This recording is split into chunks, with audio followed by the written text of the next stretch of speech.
The largest volcanic region on Earth is not in Africa or Japan, but under the ice of Antarctica. Scientists found 138 volcanoes in its western part, and if they decide to go wild, you'll surely notice it. They could melt huge amounts of ice that will move into the ocean, raise its level, and make our planet uninhabitable for humans. But before you pack your things to fly away to another planet, hear me out. Only 2 of the Antarctic volcanoes are officially classified as active now. And it would take a whole series of eruptions, decade after decade, to seriously impact the whole world. Mount Erebus, one of the 2 Antarctic volcanoes currently in action, proudly bears the title of the world's southernmost active one. It has been continuously erupting since at least 1972. It emits plumes of gas and steam and sometimes even spews out rocks, and scientists call it Strombolian eruptions. One of the coolest features is a lava lake in one of its summit craters, with molten material on the surface. Such lakes are rather rare because they need certain conditions to make sure the surface never freezes over. The second active volcano is Deception Island, a horseshoe-shaped landmass. It is the caldera of an active volcano that last erupted over 50 years ago. Scientists who monitor it say it shouldn't go wild anytime soon. Antarctica also has plenty of fumaroles. Those are volcanic vents that release gases and vapors into the air. In the right conditions, they can spew out enough stuff to build fumarolic ice towers up to 10 feet tall. Scientists keep an eye on the Antarctic volcanoes with seismometers that detect when the Earth starts trembling from volcanic activity. Sometimes they also use more complicated tech, but it's all really challenging because of how far away this polar region is and how tricky it is to get there. That's why no one can predict when one of the continent's volcanoes that are now sleeping might erupt. We can guess what this waking up would look like if we analyze the events from nearly 20,000 years ago. So, shall we? One of Antarctica's sleeping volcanoes, Mount Takahe, had a series of eruptions and spewed out a good amount of halogens rich in ozone back then. Some scientists say these events warmed up the southern hemisphere. Glaciers started to melt and help finish the last ice age. For these events to repeat, we'd need a series of eruptions with substances rich in halogens from one or more volcanoes that are now above the ice. It's an unlikely scenario, but since it already happened in the past, it's not completely impossible. As for volcanoes hiding under a thick layer of ice, it looks like their gases would hardly make it to the atmosphere, but they would be strong enough to melt huge caverns in the base of the ice and produce a serious amount of meltwater. The West Antarctic ice sheet is wet and not frozen to its bed, so this meltwater would work as a lubricant and set the overlying ice into motion soon. The volume of water that even a large volcano would generate in this way is nothing compared to the volume of ice beneath it. So, a single eruption wouldn't make a difference. But several volcanoes erupting close to or beneath any of the western Antarctica's big ice streams would. Those ice streams are rivers of ice that take most of the frozen water in Antarctica into the ocean. If they change their speed, then bring unusual amounts of water into the ocean, its level will rise. As the ice would get thinner and thinner, there would be more and more new eruptions. Scientists call it a runaway effect. Something like that happened in Iceland. The number of volcanic eruptions went up when glaciers started to recede at the end of the last ice age. So, it looks like, for massive changes, several powerful volcanoes above the ice with gases full of halogens need to get active within a few decades of each other and stay strong over many tens to hundreds of years. Antarctica stores around 80% of all the fresh water in the world, and if they melted all of it, global sea levels would rise by almost 200 feet. And then we'd have to look for a new planet to live on. But this again is an unlikely scenario. It's more likely that the eruptions under the ice will lubricate ice streams and seep water into the ocean, but it wouldn't be the end of the world. A super strong, super angry supervolcano could do it though, and it has already happened in the past. Over 200 million years ago, the world went through a major makeover with not one, not two, but 4 massive volcanic eruptions in huge pulses. The supervolcano called Camp had been erupting over and over for 600,000 years, It all happened in Wrangell, a large chunk of land that used to be a supermassive volcano stretching across what's now British Columbia and Alaska. And it wasn't the lava or the volcanic ash that ruined the environment. The eruption made carbon levels skyrocket. The planet would never be the same again. This volcanic activity might have helped dinosaurs grow from cat-sized critters into giants we saw in Jurassic Park. It kicked off a 2-million-year rainy season. It made the whole world hot and humid, and the dinos just loved it. Researchers dug deep into sediment layers beneath an ancient lake in Asia to uncover these secrets. They found traces of volcanic ash and mercury, clear signs of those epic eruptions. There were carbon signatures showing huge spikes in carbon dioxide levels. It made the atmosphere toasty, and the rain poured down. So the bad news is, another eruption like this could happen. The supervolcano beneath Yellowstone National Park has been sleeping for nearly 70,000 years. But if it wakes up, it would be many times more catastrophic than the eruption of Mount St. Helens in 1980. It's considered the most disastrous volcanic eruption in U.S. history. It followed 2 months of earthquakes and injection of magma below the volcano that weakened and destroyed the entire north face of the mountain. The eruption column went 80,000 feet into the atmosphere and spread ash over 11 U.S. states and several Canadian provinces. The last Yellowstone eruption was 1,000 times greater than that. The ground above Yellowstone sits on a hot spot made of molten and semi-molten rock called magma. This magma stuff flows into a chamber beneath the park, about 4 to 6 miles down, making the ground puff up like a balloon. But then, as it cools down, the ground goes back to its usual state. Volcano watchers have been keeping an eye on this for a century. They noticed the ground lift up about 10 inches around 20 years ago, but since 2010, it's been going back down.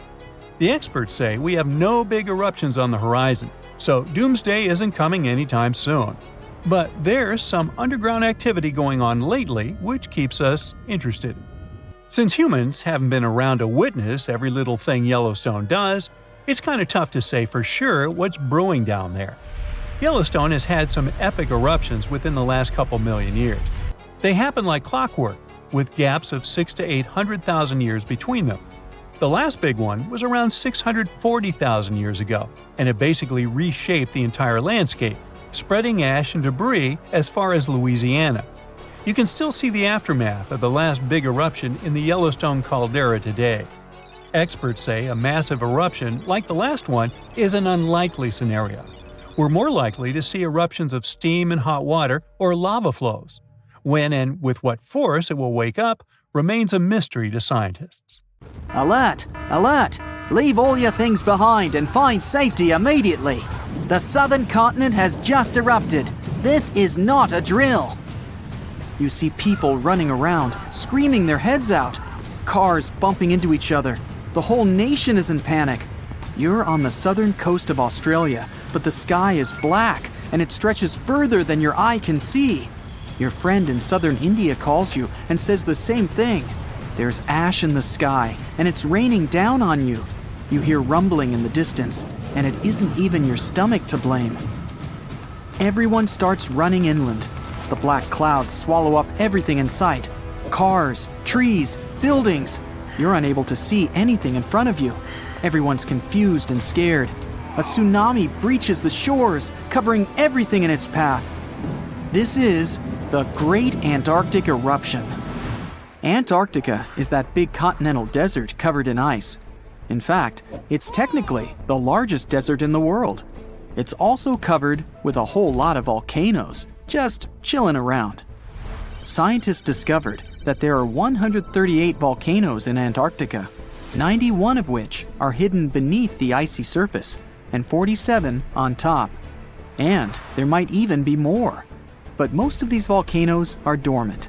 And for a volcano to be dormant, it has to be fast asleep for the last 50,000 years. The last volcano eruption was Mount Erebus in the western part of the continent.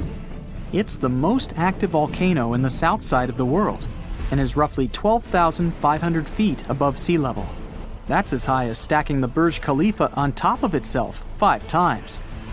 There's a whole bunch of these volcanoes stretched across the entire continent. In the most concentrated region, the volcanoes spread the distance equivalent to that between Canada and Mexico. And that's not even all of them. Scientists have warned that if any of these interior ice-contained volcanoes were to erupt, they'd melt the western Antarctic part of the land and increase the spill of ice into the ocean. It would raise the sea level and flood many endangered lands that are already at risk.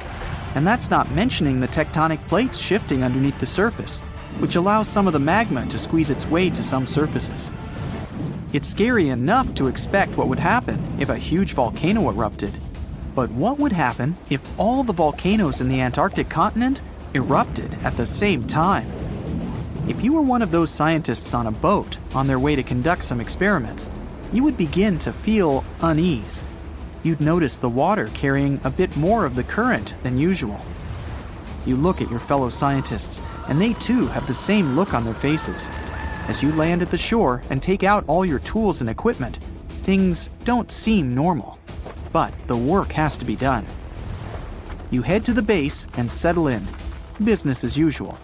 In the barren land, you see some emperor penguins waddling around, hunting, playing, and doing penguin stuff. But as you look around, you notice that the penguins all suddenly head to the ocean, and many of the wild Antarctic birds also begin flying towards the horizon. Weird. Then the ground starts shaking, and behind you appears a tower of smoke reaching to the sky. The ashes from a volcano can be very harmful for anyone with lung conditions, and even healthy people. The gases that come with it are usually blown away quickly, but are also harmful to humans and cause irritation to the eyes and throat.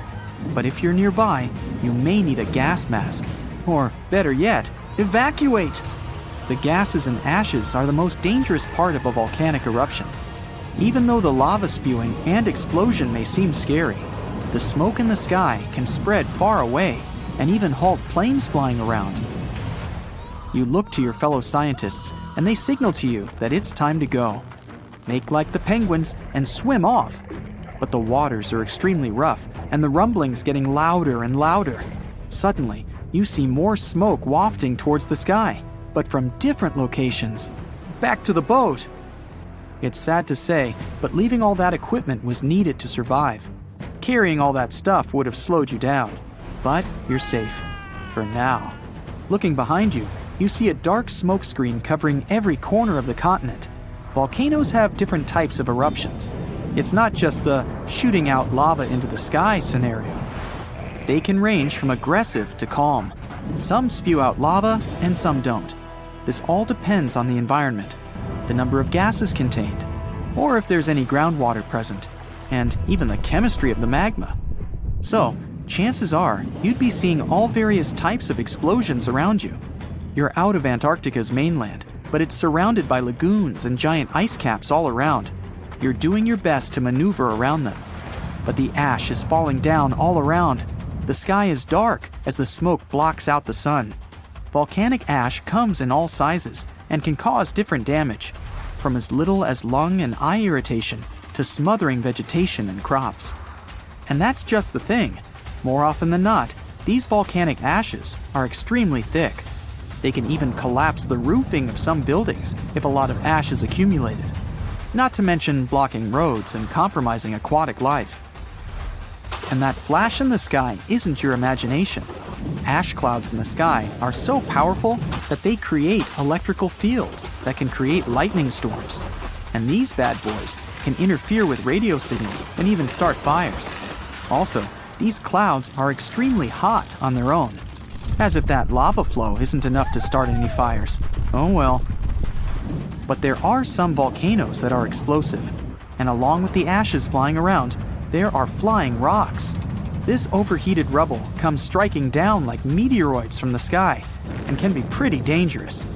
You see the rocks hit the surrounding ice caps and water around you. As you reach a somewhat safe zone, you see the volcanoes all nicely lined up behind you, spewing all that thick red gooey fire. But the water tide isn't exactly peaceful. Volcanoes near oceans and seas can even cause tsunamis. Great. Submarine earthquakes shake the ocean bottom and produce large, powerful waves. And don't even think about surfing on them. If there are volcanoes spitting out red-hot lava, then why hasn't all the ice in Antarctica melted? The answer lies beneath the Earth's surface. Tectonic plates barely move underneath there. It's pretty safe to say they're stable. So for such a large piece of land, the coldest continent on Earth, the few active volcanoes are insufficient to melt all the ice. The real reason why the ice is melting and water levels are rising is the warm ocean current around Antarctica. But this time, they're all erupting at the same time. With the volcanoes discovered, who knows how many are left underground, covered in ice? And that's the scary part. Some of these volcanoes are hidden so deep beneath the icy surface that they now heat up from the lava spewing out. The ice begins to destabilize everything around. The ice on the ridges begins cracking open little by little. Like giant cans of soda bursting open, lava shoots from the snowy depths, causing enormous cracks in the ground. And then, magma finds its way to the party. This uninvited guest will begin to melt the surroundings, causing the ground to destabilize even more. Slowly but surely, the ice around Antarctica will melt. And if all the ice is melted, the Earth's sea level would rise by around 230 feet. That means coastal cities would be submerged underwater. The ocean currents would be flipped around, and hurricanes and typhoons would not want to take a break. Marine life would be in danger, and many small islands would completely disappear. And not to mention the smoke in the air that would travel around the world, halting many flights in the southern region. And if the winds were strong enough, the whole world. The economies would flop, and a worldwide panic would begin. Health emergencies all year round. Yeah, a real nice picture. Meteorites rain down on Earth every single year. Almost 63% of the 69,268 meteorites scientists have officially recorded in the Meteoritical Bulletin database have been picked up from a polar desert. From where? Antarctica. It's technically a desert because it gets little precipitation. The continent receives an average equivalent of about 6 inches of water annually, mostly from snow. The interior parts are even drier. Not much action happens to meteorites there. Deserts are like safe storage closets for them, and it's easier to spot meteorites there. In total, there are around 42,000 meteorites in Antarctica. Most of them have been spotted since 1976. The Sahara Desert in Africa isn't far behind. Nomads and treasure hunters have discovered over 14,000 meteorites there, especially since 1995. Then there's the Arabian Peninsula, mainly Oman, where they've unearthed about 4,200 meteorites. So why does Antarctica take the crown for its meteorite collection compared to other areas? It's not because more meteorites land there. Statistically, they can land anywhere.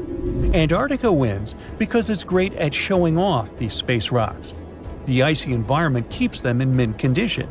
The contrast between the ice and space rocks makes spotting meteorites easy. Plus, there are spots called meteorite stranding zones, where the geology, ice flow, and climate team up to gather meteorites. Here's the sci-fi part. Satellites help researchers find meteorites. They use these space gadgets to spot the best places to search.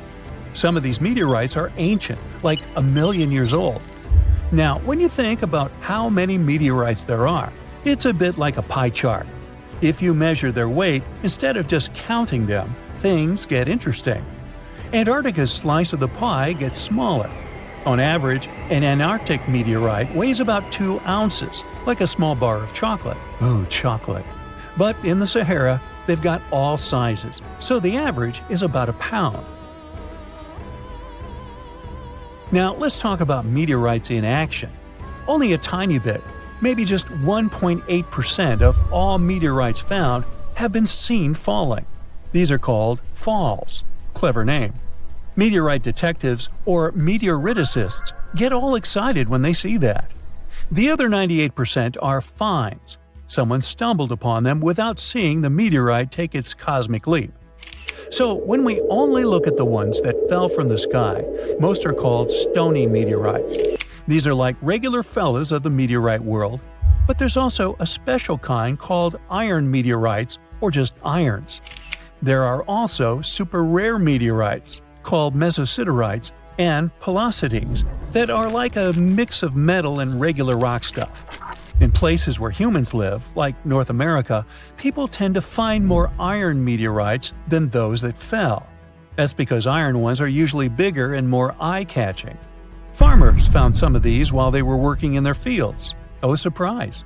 A bunch of gigantic iron meteorites from places like China, Namibia, and the US make the chart slices huge. Now, check out this adventure. A group of scientists braving the crazy cold of Antarctica's icy desert to uncover some fresh meteorites found what they had been looking for. In fact, one of the meteorites weighed almost 17 pounds. The ones like that are pretty huge. Do they have an impact on Earth? Science says yes, they do. Meteorite impacts are more common than you think. About 17 meteorites smack Earth's surface every single day. Since most of the planet is covered with water, there are loads of places without people around. That's why these hits often go unnoticed.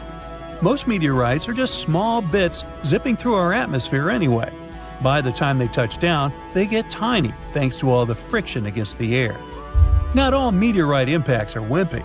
Some supersized ones have rocked our world. Remember when dinosaurs said bye-bye? Yeah, that might have been the fault of a huge asteroid. These meteorite hits are random, and they happen all the time. Scientists have uncovered evidence of a massive meteor impact even before the famous dinosaur wipeout. This impact is thought to have triggered the biggest extinction event in Earth's history. The 300-mile-wide impact crater is chilling over a mile beneath the East Antarctic ice sheet. This mega event occurred about 250 million years ago.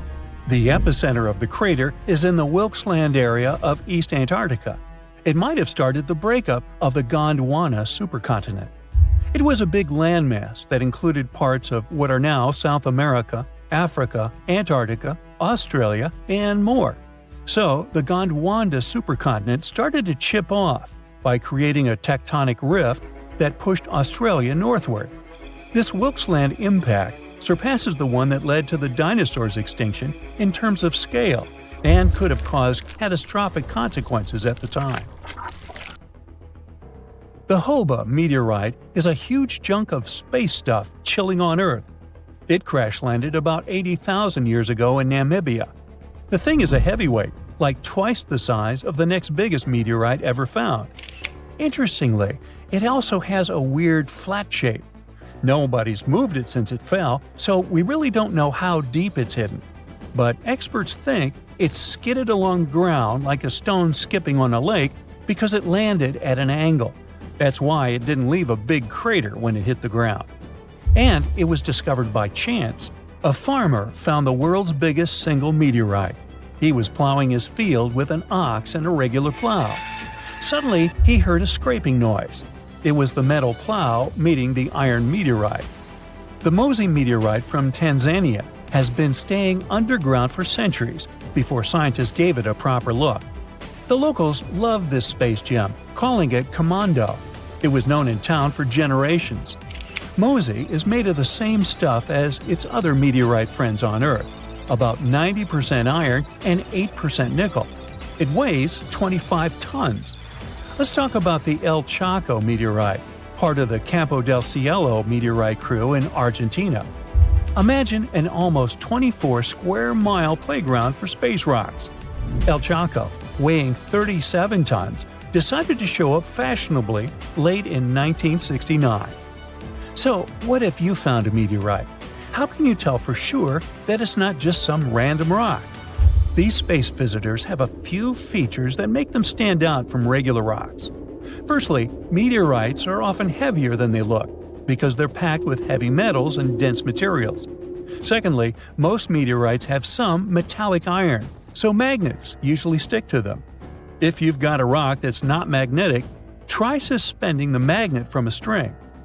The third clue lies in their unusual shapes. Iron-nickel meteorites aren't smooth and round. Stony meteorites usually have a thin, crispy crust on the outside. It looks as if their surface melted a bit while moving through the atmosphere. Sounds like pizza to me. Suppose these tips won't help on your quest. Then consider this. Light-colored crystals are not meteorites. Those pretty things, like quartz, are common on Earth, but they don't hang out on other planets or moons in our solar system. Do you know those bubbly holes in volcanic rocks or melted metal slag on Earth? Meteorites don't have those either. Plus, scratching a meteorite shouldn't leave a mark. But if you scratch a dense rock and get a dark or red mark, the rock contains minerals like magnetite or hematite, which meteorites don't usually have. If you suspect finding a meteor in your backyard or something, try these tips. Just remember, to be sure, you've got to give rocks and minerals a real-life look from experts. And if you see one falling towards you, always remember to duck.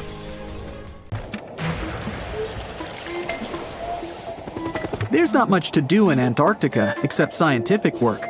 You could check out the wildlife, like some cute penguins and seals, and you'd get to see the occasional whale swimming around. Antarctica is one of the biggest lands out there that's only inhabited by scientists and researchers from all over the world. These scientists dug a hole through some pretty thick ice to study the ancient air and how the atmosphere cleans itself. They used a special drill and dug a clean cylindrical hole 450 feet below the surface. Some of this ice can be up to 800,000 years old and is a good indicator of what the climate was like in the past. It's like checking out tree rings to determine how old a certain tree is, except it's more complicated than that. After the effortless digging, they decided to drop some ice to the bottom of the hole to see what would happen next. They heard some really unusual sounds.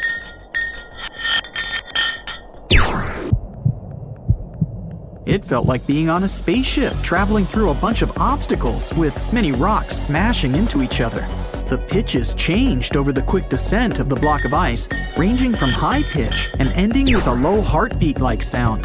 The scientists were puzzled when they first heard this and dropped some more ice, only to find out that the same type of sounds were being produced, just in different variations.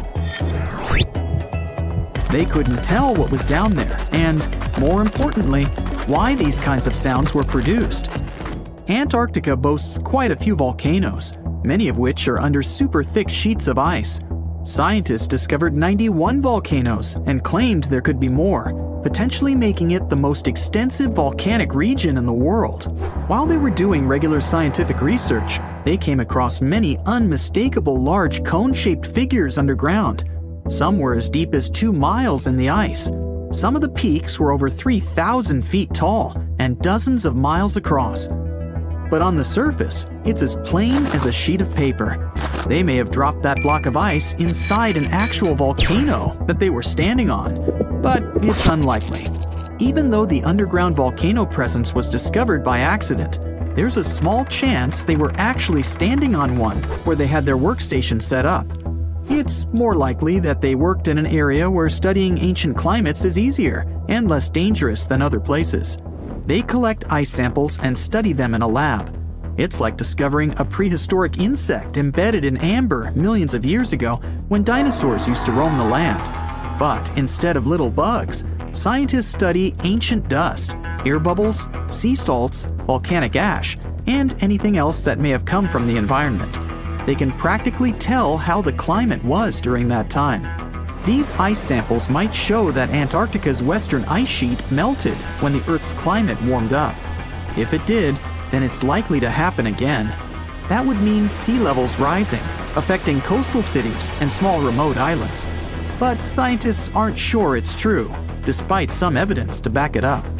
The process of studying ice samples can take a week or even a year, depending on what they find. They crush or melt the sample bit by bit. And like those tree rings, the deeper the layer, the further we go back in time. In order to study ancient bubbles trapped in ice, researchers have to crush the samples under a vacuum hood to keep the air out while extracting the air and putting it in vials. There are various instruments and devices to study the ice samples, but because it's so sensitive to damage, each measurement must be in a clean room setting so that nothing gets compromised. The scientists have to wear proper bodysuits and many layers of gloves and constantly get ventilated. Even something as tiny and insignificant as a fingerprint can ruin a sample. They look for certain patterns to see changes in the atmosphere's composition and temperature. But dropping a few blocks of ice down a hole wouldn't be so bad. The reason why it made such a peculiar sound is the same reason why a moving car sounds different when it's honking than when it's stationary. The scientific word for it is the Doppler effect. It's an obvious change in the frequency of a wave with respect to an observer who is moving relative to the wave source. The effect doesn't mean the frequency of the sound changes, it just shifts. And this can be said about other types of waves, like water and light. But sound waves are the most popular ones when it comes to the Doppler effect. So, when the scientists dropped the ice block down the bottom of the hole, the sound waves traveled back up and bounced around the narrow tube where they drilled. That's why they got the pew pew sound. Let's not forget that this ice block traveled 450 feet beneath us. Oil ships dig holes in the oceanic crust that go thousands of feet beneath the Earth. The Kola Super Deep Borehole in Russia is the deepest hole ever made by humans. It goes more than 40,000 feet below the surface and took almost 20 years to reach 7.5 miles. Below it is only half the distance to the mantle. In terms of the whole Earth, this very deep hole is literally scratching the surface. This wasn't a hole to dig for oil, and wasn't in the ocean either. The drilling was stopped in 1992 when the engineers found out that the temperatures were 100 degrees Fahrenheit higher than they predicted. And then it was abandoned, and it's just been a barren hole now. But that's the closest we've dug to the center of the planet. The scary thing is that some of the workers on the site could hear voices coming from within. All the way in Yemen, an ancient hole exists in Barhout, in the east of the country in the middle of the desert. It's actually closer to Oman than to the capital Sana'a. This hole has puzzled experts and locals.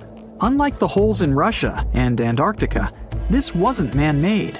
Or was it? It's been around for many years, and the locals try to steer away from it. They don't even like talking about it, since they claim it brings bad luck to those around it, or to whoever utters its name. They claim it was created as a prison for spirits, but many rule that out. The hole is 98 feet wide and somewhere between 330 to 650 feet deep. You can also hear strange sounds coming from the inside. But according to some scientists, the well has little to no ventilation and barely has any oxygen down there. So it's unlikely that anyone or anything lives down there. The Challenger Deep in the Mariana Trench caught some low-pitched grumble sounds in March of 2016. Some of these grumbles were followed by screeches. They caught these sounds in a span of weeks, using a titanium-encased microphone so that the immense pressure of the lowest point on Earth wouldn't crush it. They had to lower it slowly as well, since it's 1,000 times the atmospheric pressure at sea level. For 23 whole days, the microphone recorded typical sounds of whales passing by and boats sailing across from above, and even rumbles of nearby earthquakes, but they still couldn't determine what caused those initial sounds. The researchers couldn't understand if the noise from the bottom of the Mariana Trench was caused by humans or was natural. They also wanted to know if these sounds affected marine life, like dolphins and whales that rely on echolocation. They still can't figure it out, but scientists estimate that the ocean is about 10 times noisier than it was 50 years ago. With technological developments in shipping, submarines, and underwater construction, the ocean will only get louder with time. Northern lights come with sounds, which nobody talks about. They're usually audible when the auroras are at their most powerful presence. Scientists were always puzzled as to what caused the faint popping and crackling, even though they were very far above us. They used some special microphones and found out that the sounds came just 230 feet above us, which is pretty low. They're caused by electrical charges gaining power in a specific region of the auroras. The electrical charges are disturbed by magnetic storms that fire up the northern lights. As a result, some tiny sparks are released into the atmosphere, causing the faint crackling and popping noise. Do you know that NASA explores not only stars, planets, galaxies, or black holes? Hard to believe, but yes. The agency also works on discoveries here on our home planet Earth. So what has NASA recently discovered? Is there life under the ice? While they were analyzing data recently, they discovered something unbelievable hiding under Antarctica's ice. And this discovery not only changes everything we know about the whole water system of the Earth, but it may also help with research about life in space. Humankind's existence might depend on understanding Antarctica and its secrets. So, the recent discoveries reveal vital information about our survival. But before we continue, let's see how much you know about this place, where it's only ice as far as your eyes can see. Antarctica is one of the world's 7 continents in the southern hemisphere. It's the 5th largest continent in terms of total area, and that means it's almost twice the size of Australia. Want to see real meteorites? Go to Antarctica. Due to its dry climate, Antarctica is one of the best places to observe space. But what's even greater is that you can find meteorites on the white surface of the continent. Scientists have already plucked about 45,000 meteorites from the ice, and they think they can see another 300,000. Since there aren't many terrestrial rocks there, it's easy for them to spot them, thanks to their dark color. Antarctica's dry desert environment also helps preserve them, even the ones that fell to Earth more than 1 million years ago. And can you imagine any volcanic activity in Antarctica? It's hard. But this place is where fire meets the ice. West Antarctica is where most volcanic activity occurs. Scientists recently found that 138 volcanoes exist in West Antarctica alone. Wow! You would think that Antarctica is always cold, but no. Its coastal regions can get as warm as 50 degrees Fahrenheit. But have you ever wondered what Antarctica would look like if there were no ice? It may seem unimaginable now, but it was not always covered by ice. That was 34 million years ago, though, so nobody could tell how the continent's surface would be without the ice. But NASA changed that. They generated computer simulations and created the most accurate map of it as of today. What they saw was incredible. The continent was not flat at all like it seemed. It's pretty bumpy with valleys, rolling plains, and high mountains. But this was nothing next to what they had discovered under Antarctica's ice. So, what is it? Drum roll, please. NASA found 2 new subglacial lakes. And what's even cooler about it is that they spotted these lakes from space. How is that? If your answer is high-tech satellites, then you're right. In 2003, NASA launched a satellite called IceSat. It measured ice sheet mass balance and cloud and aerosol heights. The satellite also helped create the ice-free map of Antarctica. In 2010, the European Space Agency launched the second satellite, Cryosat-2.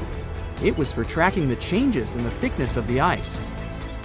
Then, in 2018, NASA launched the third one, IceSat-2, a follow-on to the IceSat spacecraft. It measured ice sheet elevation and sea ice thickness. It was NASA's most advanced Earth-observing laser instrument. It delivered the highest precision data. And when that was combined with the data from the other satellites, it was possible to spot these 2 new lakes near a pair of larger ones. But how is it possible that these lakes exist in the first place? The average thickness of most Antarctica ice is approximately 1.2 miles. However, it can get over 1.8 miles thick in some places, especially during the winter. So, you might think that there's nothing under there, but science says otherwise. It's not quite possible to see it with your bare eyes, but the continent's ice is slowly but constantly flowing in different directions under the force of its weight. But scientists could not figure out how water moved for many years. That started to change in 2007, when data gathered from the IceSat provided insight into what hides beneath the surface. They first discovered an entire network of meltwater lakes connected under Antarctica's fast-flowing ice streams, and there were hundreds of them. Scripps Institution of Oceanography glaciologist Helen Amanda Fricker figured that the elevation changes measured by IceSat happened because of the dynamics of these lakes. They did not hold meltwater statically. Instead, they were filling and draining continuously over time through a system of waterways. And as they did that, the ice above rose and fell. But where do they drain? The ocean, of course, and it drains a lot. A recent study, co-authored by Fricker, found that the drainage of one lake flushed as much as 198 billion gallons into the ocean in only 3 days. Countless mysteries about how nature works are still waiting to be solved. But finding the 2 new lakes will give scientists a better picture of how fast the Antarctic ice sheet will change as the climate gets warmer, and how this will affect global ocean currents and sea level rise. The filling and draining cycle of the lakes also cause the ice sheet to suffer cracks and crevices. So, the information they find from these new lakes will also give them a better understanding of the damage on the surface of the ice. They will also be able to assess how this filling and draining system influences the speed at which ice slips into the oceans and seas. And that means they can evaluate how the added fresh water may alter marine ecosystems. This discovery may also suggest whether life is under the ice. Wow! Scientists drilled through about 3,504 feet of ice and found that water samples taken from one of the lakes contained approximately 10,000 bacterial cells per milliliter. Such a high number of bacterial life is a good sign, because that means the icy waters might also support higher life forms, such as microanimals, and one of these new lakes might even be their home. But the most exciting thing is that the new lakes might help them understand whether life on other planets is possible. Scientists believe any life below the frozen surface of the planet Mars might follow the patterns seen in Antarctica's lakes. So, there is a possibility that they might find critical new information on the type of life that may have existed on the red planet. You wouldn't want to be there during the winter, though. The lowest temperature on Earth you can experience is negative 128 degrees Fahrenheit. In 2010, there was an even lower temperature of negative 135 degrees Fahrenheit. And you may feel this cold much worse due to the strong and dry winds. Did you know that the size of the ice surface on Antarctica also changes throughout the year? It's about 1.2 million square miles during the summer, but when it's winter, it grows to 7.3 million square miles. Yet, despite the change, it remains the largest piece of ice on Earth. Sorry, Arctic, you lose. Do you know these cute little penguins? Consider these animals the locals, because there is no native population in Antarctica. It's a no man's land, because no single country owns it. But do you know who really owns it? 5 different species of penguins, seals, and killer whales. Ha. Despite the continent's harsh conditions, you can visit it as a tourist for fishing and research purposes. Around 5,000 people reside on the continent during summer at research stations. But when winter comes, the number naturally drops down to 1,000. Antarctica's ice blanket makes up 70% of the world's freshwater reserves. Imagine what would happen if it melted. The global sea levels would be raised by almost 200. Back in 2018, the biggest active underwater eruption ever happened, at least the one that we could officially record. Scientists followed earthquakes that struck the area in the western Indian Ocean off Madagascar. Between 2018 and 2021, over 11,000 earthquakes struck a small island called Mayan between Madagascar and Mozambique. The strongest one had a magnitude of 5.9. Until then, this area had been pretty peaceful. There had only been 2 earthquakes recorded over 50 years. Along with regular earthquakes, there were also some unusual seismic hums, like earthquakes at pretty low frequencies, forming deep underground. People couldn't feel those hums at the surface, but researchers around the world discovered them and realized they were related to volcanic activity no one actually noticed coming. Something strange happened. That underwater eruption created a giant skyscraper-sized volcano. This new underwater volcano turned out to be around 1.5 times the height of One World Trade Center in New York, and almost 10 times bigger than the Statue of Liberty. The area where it appeared had been explored in 2014, but it was almost flat, peaceful, and empty back then. Now, there is an actual volcano nearly 8,500 feet below sea level. The volcano gets its magma from a super profound reservoir located nearly 34 miles underground. It's the deepest reservoir of volcanic magma that we know about. The Earth has layers, and the middle one is kinda chunky. It's very much like peanut caramel filling many chocolates have. Research shows there are probably hunks of oceanic crust deep inside the Earth's liquid mantle. They're stuck there, creating large lumps in something that was supposed to be a smooth layer. Our planet has a rigid outer layer. It includes a hot upper mantle and cracked crust. The hot mantle moves and churns all the time, making the crust at the surface move too. This way, the oceanic crust dives into the depths and makes huge magma plumes go up toward the planet's surface. Scientists even found an ancient piece of the Pacific Ocean hundreds of miles underneath China. Those are the old remains of the Pacific seabed from long ago, and they were pulled downward below Earth's surface into the mantle transition zone. This rocky slab that used to be at the bottom of the ocean is made of the crust and some solid parts of the upper mantle. Most of the volcanic activity on our planet happens where we don't even see it, under the surface of the ocean. About 70% of all volcanic activity happens in the oceans, and mostly in the area of the South Pacific, with over 1,100 volcanoes squeezed into that area. Coastal cliffs, mountain changes, soils, and sediments that line valleys. These are only a small portion of the rocks on our planet. Oceans hide so much more deep down below the Earth's surface. In between the Earth's surface and its core is the mantle. It's a warm, thick layer of rock that moves and flows constantly. Some hundreds of miles below, there's a place where diamonds grow. As they form, they go through high temperatures and pressure, after which they eventually freeze. That way, when they arrive at the surface, scientists can explore their structure, find out how they formed, and understand better what's going on in the depths of our planet. Thanks to diamonds, they realized the mantle was very wet, and it possibly contained much more water than all the oceans on Earth. Our planet is eating up its own oceans. As its tectonic plates move, dive, and go beneath one another, they drag huge amounts of water into the Earth's interior. The water beneath the surface of our planet can help with developing magma and lubricate faults, which actually makes earthquakes more likely to happen. Water is actually stored in the minerals. It gets incorporated into the planet's crust when new oceanic plates form.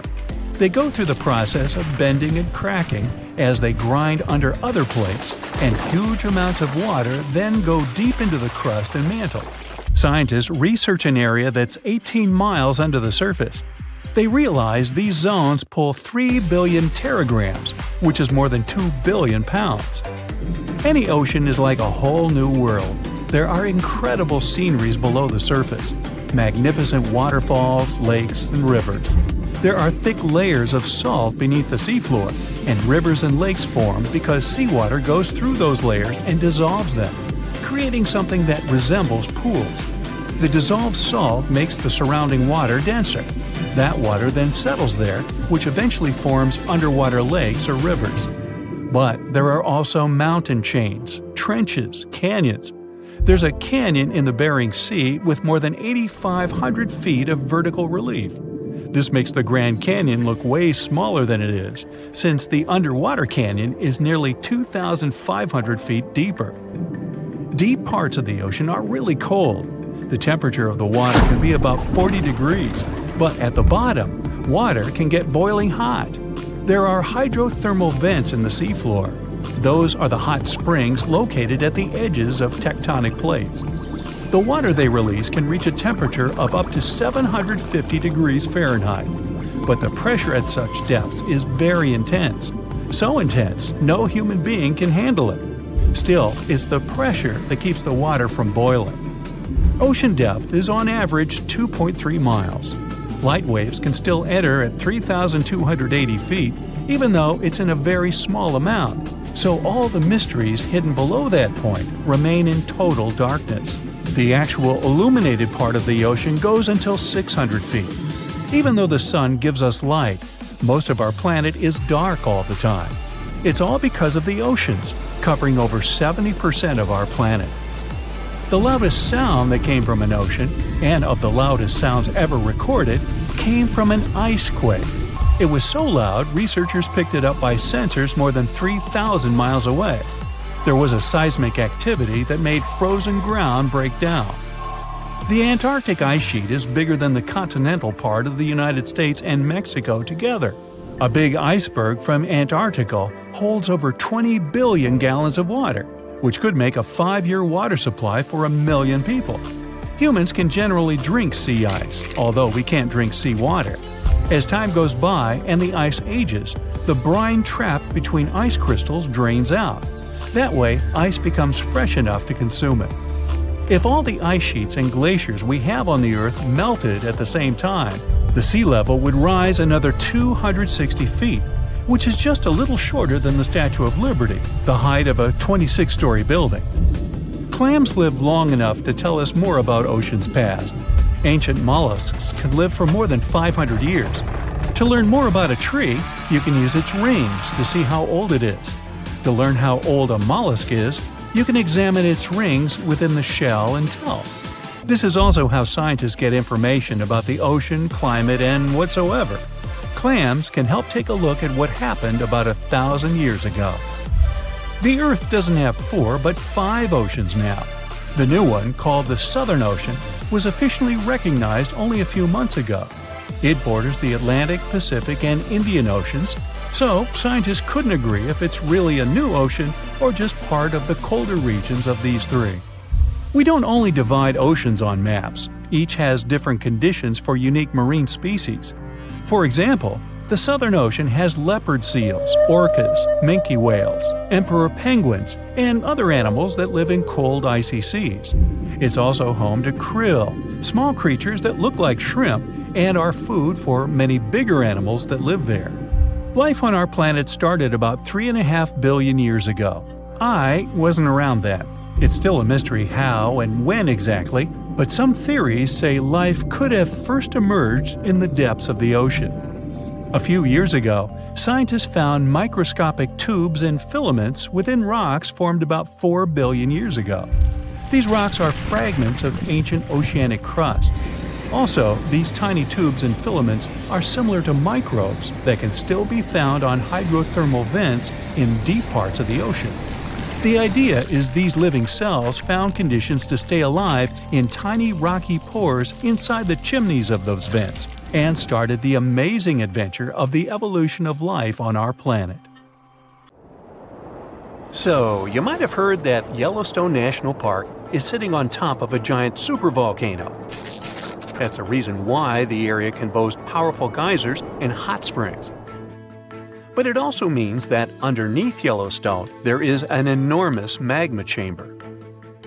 In 2015, researchers from the University of Utah found out that this chamber was much bigger than everyone had previously thought. They even found one more reservoir with magma under the top one. Apparently, the more spacious the chambers are, the more magma they contain. Together, the 2 reservoirs store a glob of magma that could easily fill the Grand Canyon not once, but 11 times. But you know the most worrying thing about the magma chambers? They tend to push against the ground above them. As a result, the land in Yellowstone rises about 1 to 2 inches a year. On top of that, Yellowstone has the status of an active volcano, and its volcanic explosivity index, yes, there is one, is 8 out of 8. Such a high number means that if this volcano erupted, it would be an apocalyptic event. To put it into perspective, the eruption of Pinatubo in the Philippines in 1991, which is considered the most powerful in living memory, was given a mere 6 on the volcanic explosivity index. Ha, loser. Now, let's figure out if there's anything to worry about. In March 2023, the University of Utah seismograph stations recorded 354 earthquakes in the entire region of Yellowstone National Park. Sounds like a lot. But keep in mind that the most impressive event of the month was a mini earthquake of magnitude 3.7. It was part of a swarm of 106 earthquakes that began on March 29th and continued until the end of the month. Yep, earthquakes apparently also come in swarms, so be aware. Experts say that Yellowstone's seismic activity is, well, kind of more active than usual, but it's really nothing serious. A geophysicist working at Yellowstone Volcano Observatory called Michael Pollan claims that the volcano won't erupt anytime soon. For this to happen, there must be enough magma ready to erupt beneath the surface. Whew. There should also be enough pressure to cause this magma to rise. But neither of these conditions exist today. According to the expert, Yellowstone is stable now. At the same time, Pollan and his team are keeping track of all kinds of underground activity, looking for warning signs of possible eruptions. Some of them can be the frequency of earthquakes and ground deformation. Thousands of mini earthquakes, coupled with extreme changes in the surface of the ground in that area, can be alarming. The team also monitors the temperature of the park's thermal features. That's another noteworthy sign of a potential disaster: park-wide changes in geyser activity, as well as gas and thermal emissions. So, despite the media claims that Yellowstone is due to erupt soon because the last eruption happened 70,000 years ago, that's not how volcanoes work. Experts say that it's one of the most popular misconceptions about volcanoes. They don't follow timelines. If a super-eruption did happen, though, the most worrying thing for us would not be the lava flows, and not an earthquake that would most likely accompany the natural disaster. No, the worst consequence of such a super-eruption would be ash and ashfall. Let's have a look at what it was like when the Yellowstone volcano erupted many years ago. There have been at least 3 super-eruptions in the history of the volcano. The most powerful of them was 2,500 times more devastating than the terrifying eruption of Mount St. Helens in Washington state in 1980. As for the most recent super-eruption, it was dubbed the Lava Creek eruption. It formed the Yellowstone caldera after spewing out an insane amount of dust, volcanic ash, and rock into the air. Recently, scientists have also learned about 2 other previously unknown super-eruptions that happened around 9 and 8.7 million years ago. The younger of the 2 is now considered to be the largest recorded event of the whole Snake River Yellowstone volcanic province. Anyway, let's have a look at what was going on all those millions of years ago. Because I wasn't around then, so we're all assuming this stuff based on evidence. The first signs of the disaster appeared long before the catastrophe broke out. For thousands of years, the heat had been welling up from within the planet's insides. It'd been melting rock beneath the planet's crust and leaving behind huge chambers. They were filled with a pressurized mixture of semi-solid rock, magma, water vapor, and different gases, including carbon dioxide. All this scorching underground soup was expanding since more and more magma arrived with time. The land over the volcanic system was rising upward almost unnoticeably. A year before the super-eruption, Yellowstone gave a warning, a burp maybe? But that long ago, there was no one who could interpret these signals. Plus, those alarming processes were mostly going on underground. For example, decompression releases gas bubbles. While bursting, such bubbles can often power particular kinds of eruptions. Months before the eruption, small-scale earthquakes became more frequent and more intense. The ground in many spots all over the supervolcano got hotter than it used to be. Surface lakes and groundwater also became warmer. If people had been around at that time, they would have noticed unusual steam fogging in that area. Not long before the eruption started, the growing pressure pushed the ground over the magma chamber up. This created a dome-shaped uplift. Narrow cracks started to open along the edges of this dome. Imagine opening a bottle of soda after you've shaken it. Something like that was happening near the volcano. Think Mentos and Diet Coke. The pressure was released through the fractures when gases were bursting out from under the surface. So right before the disaster, the ground around the Yellowstone volcano lifted.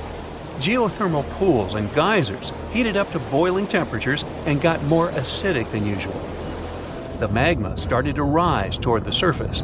At one point, the rock roof of the magma chamber couldn't resist anymore and the eruption kicked off. Small but constant tremors began to move the ground days before the catastrophe. But the real shaking didn't start until several minutes before the eruption. With a deafening roar, a massive column of lava and ash hurled up into the air. Within several minutes, a pyroclastic flow rushed across the area at a hurricane-force speed. Such a flow is a liquid mixture of half-solid lava pieces, volcanic ash, and hot, expanding gases. It looked like an extremely hot, toxic snow avalanche. With a temperature of about 1,300 degrees, it was burning everything in its path. The volcano kept pumping ash for days on end. For all living creatures, ash fallout was one of the most dangerous consequences of the eruption. Volcanic ash turns into glassy cement within seconds of being inhaled. Most animals didn't have a chance to survive. Even thick trees started to collapse under the weight of this dense substance. It only took a couple of days until a thick layer of ash covered huge territories. After the ash got into the stratosphere, the temperatures all over the world started to drop. The eruption was rich in sulfur, which is an effective sunblocker. That's why it soon got so cold that there was no summer in the whole world for the next several years. Animals couldn't find food and clean water. This natural disaster, called the Gray's Landing super-eruption, was colossal. That's how researchers described it in their recent studies. It affected a huge territory. The streams of lava enameled an area as large as New Jersey in scorching hot volcanic glass. It instantly sterilized the land surface, wiping out all the plant life that had been thriving there before. Now, if such an eruption were to happen these days, it would cover Colorado, Utah, and Wyoming with almost 3 feet of toxic volcanic ash. Many regions would be plunged into darkness.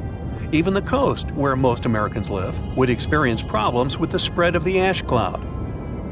It would destroy crops and contaminate pastures, ruin power lines and electrical transformers. Well, so I'm sure you'll agree with me, it's a good thing that such a disaster isn't expected to occur anytime soon. Hey, we got enough other stuff on our plate. The ground shakes beneath you. The pictures rattle on the walls. You hear a rumble off in the distance. Then, boom, a deafening explosion. The shockwave blasts through the windows and sets off car alarms. You duck under the dining table for cover, but then you remember you live not far from a supervolcano in the middle of a tropical jungle.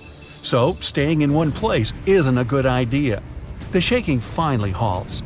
You take this chance to peek outside and see a giant cloud of smoke covering the sky.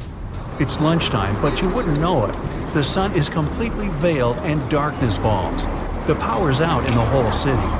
In this darkness, you see red molten lava shooting from the sky and spilling on the rim. You run outside along with dozens of your neighbors. Your priority right now, find safe shelter and fast.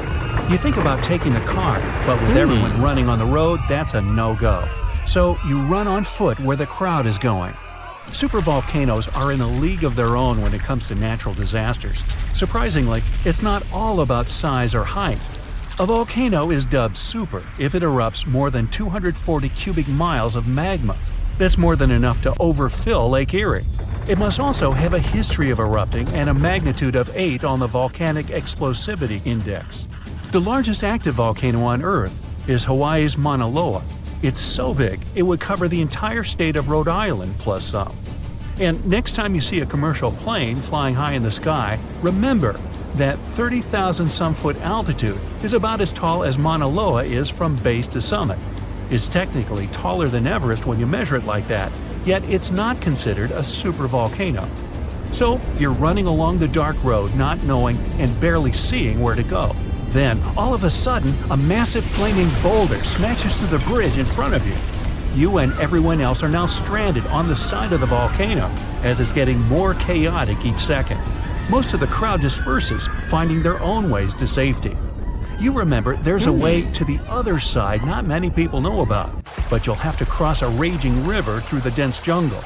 You calm what's left of the crowd, and everyone follows you to your secret getaway. You finally get out of the city limits and head into the jungle.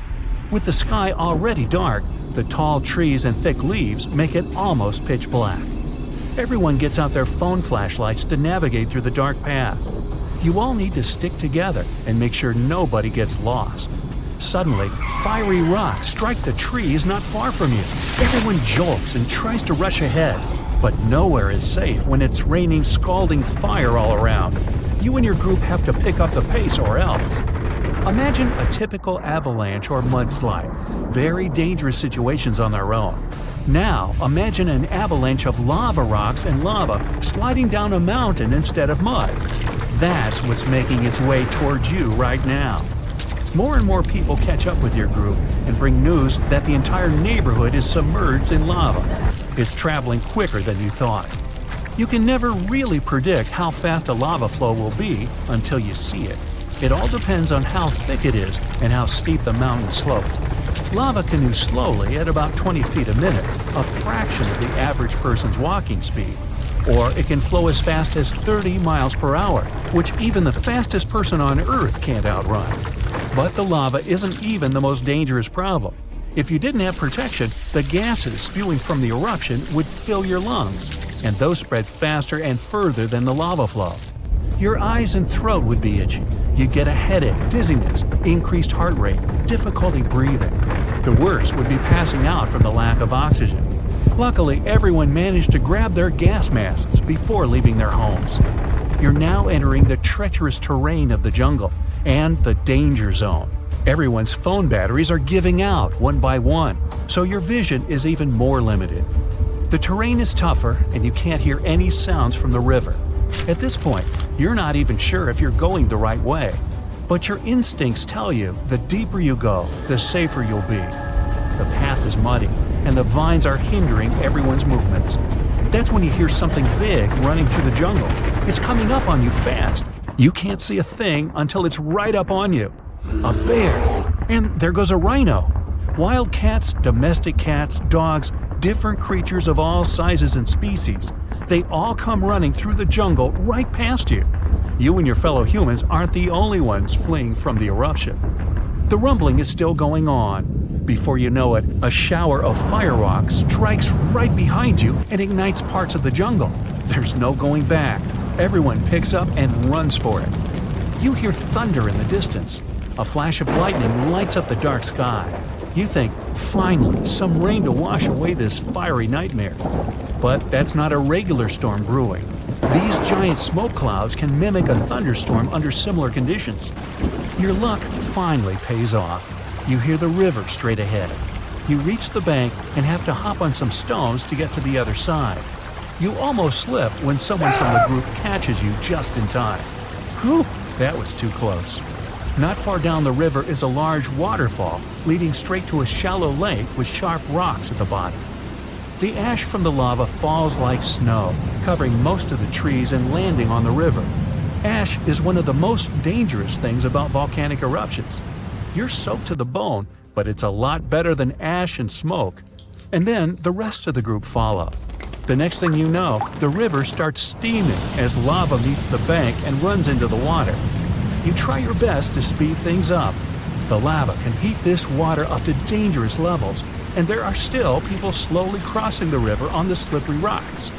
Luckily, you manage to get everyone across. Well, almost everyone.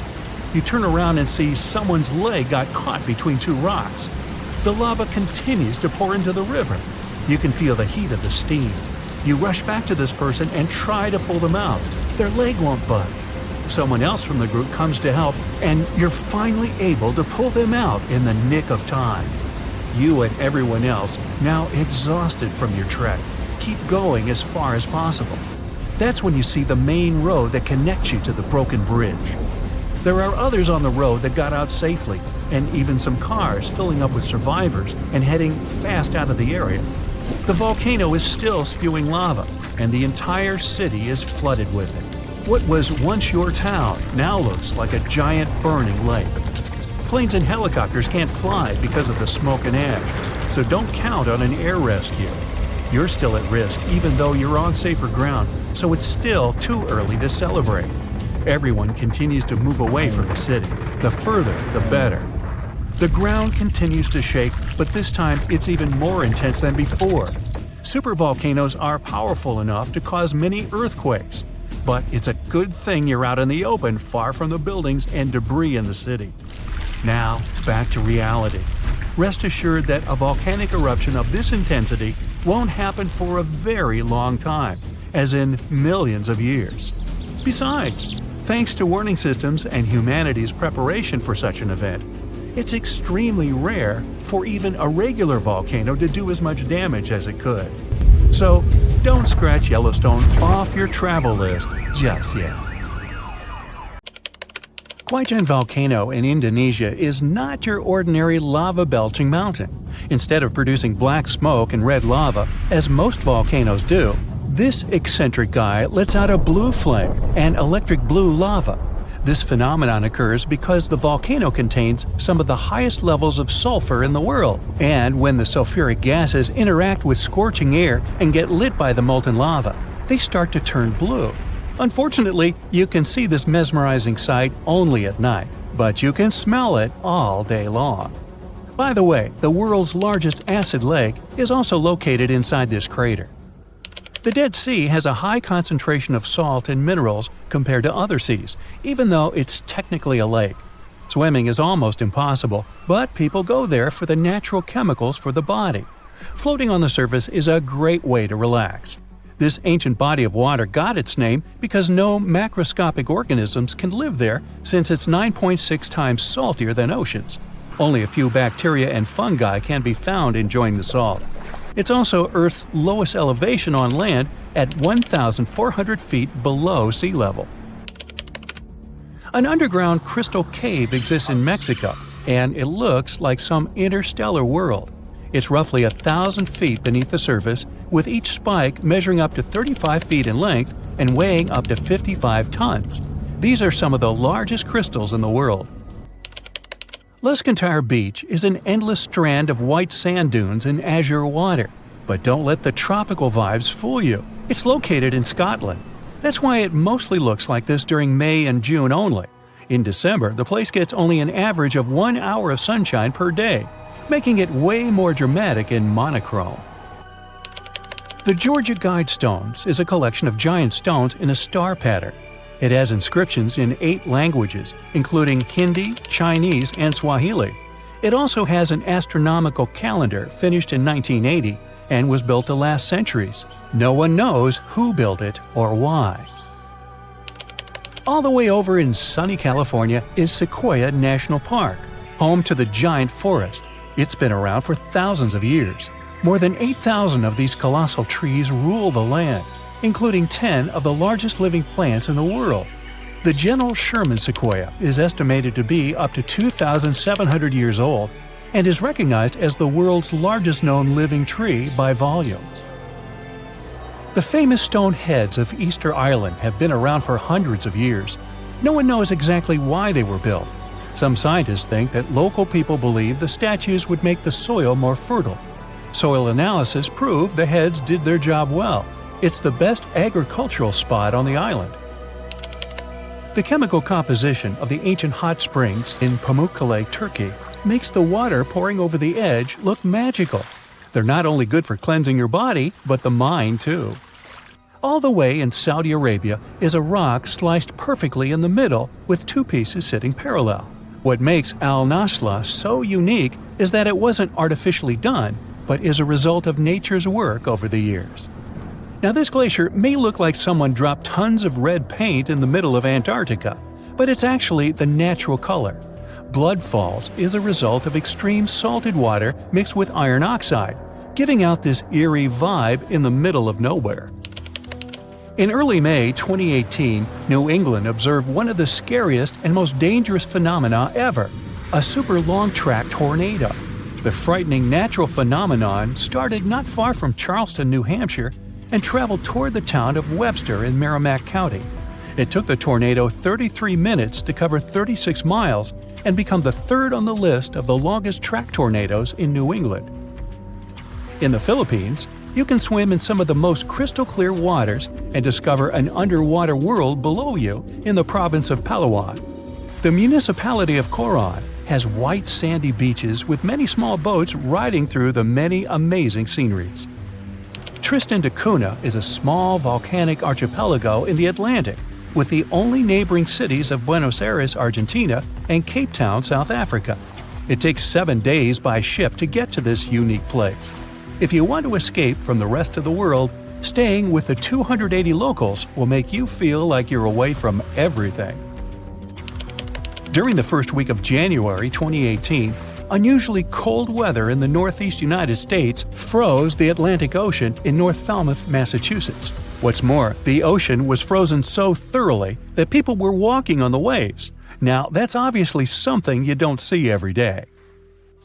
Red sand is what makes this beach unique and why tourists flock to Tianjin, China. A red-colored plant called a Sueda salsa dwells in the saltwater. The whole beach is covered in red, with only the top layer of the sea visible. If there ever was a thing that said, "I defy gravity" out loud, it's the stone of Davasco in Argentina. The huge 300-ton boulder stands precariously on the edge of a cliff and rocks a little bit from side to side in the wind. People even checked it by putting glass bottles under one of its edges. They exploded with another movement of the rock. Unfortunately today, you can't see this wonder of nature as it was a century ago. In 1912, the boulder suddenly dropped from its perch, which it had occupied for literally hundreds of years. The people of the nearby town of Tandil were so sad about this event that 95 years later, in 2007, they decided to restore the stone. They made a plastic replica of the rock and put it on the same spot and even in the same position. So, even today, coming by Tandil, you can see its famous balancing boulder. More of a symbol now, of course, because it's no longer rocking and only weighs 9 tons, but instantly recognizable nonetheless. Socotra is an alien-like island off the coast of Yemen in the Indian Ocean, with one of the most unique trees ever seen. It's called the dragon tree, and it can only be found on this amazing island. In 2008, it was labeled as a World Heritage Site. If you ever see a tight burning column of air, don't panic, it's not the end of the world.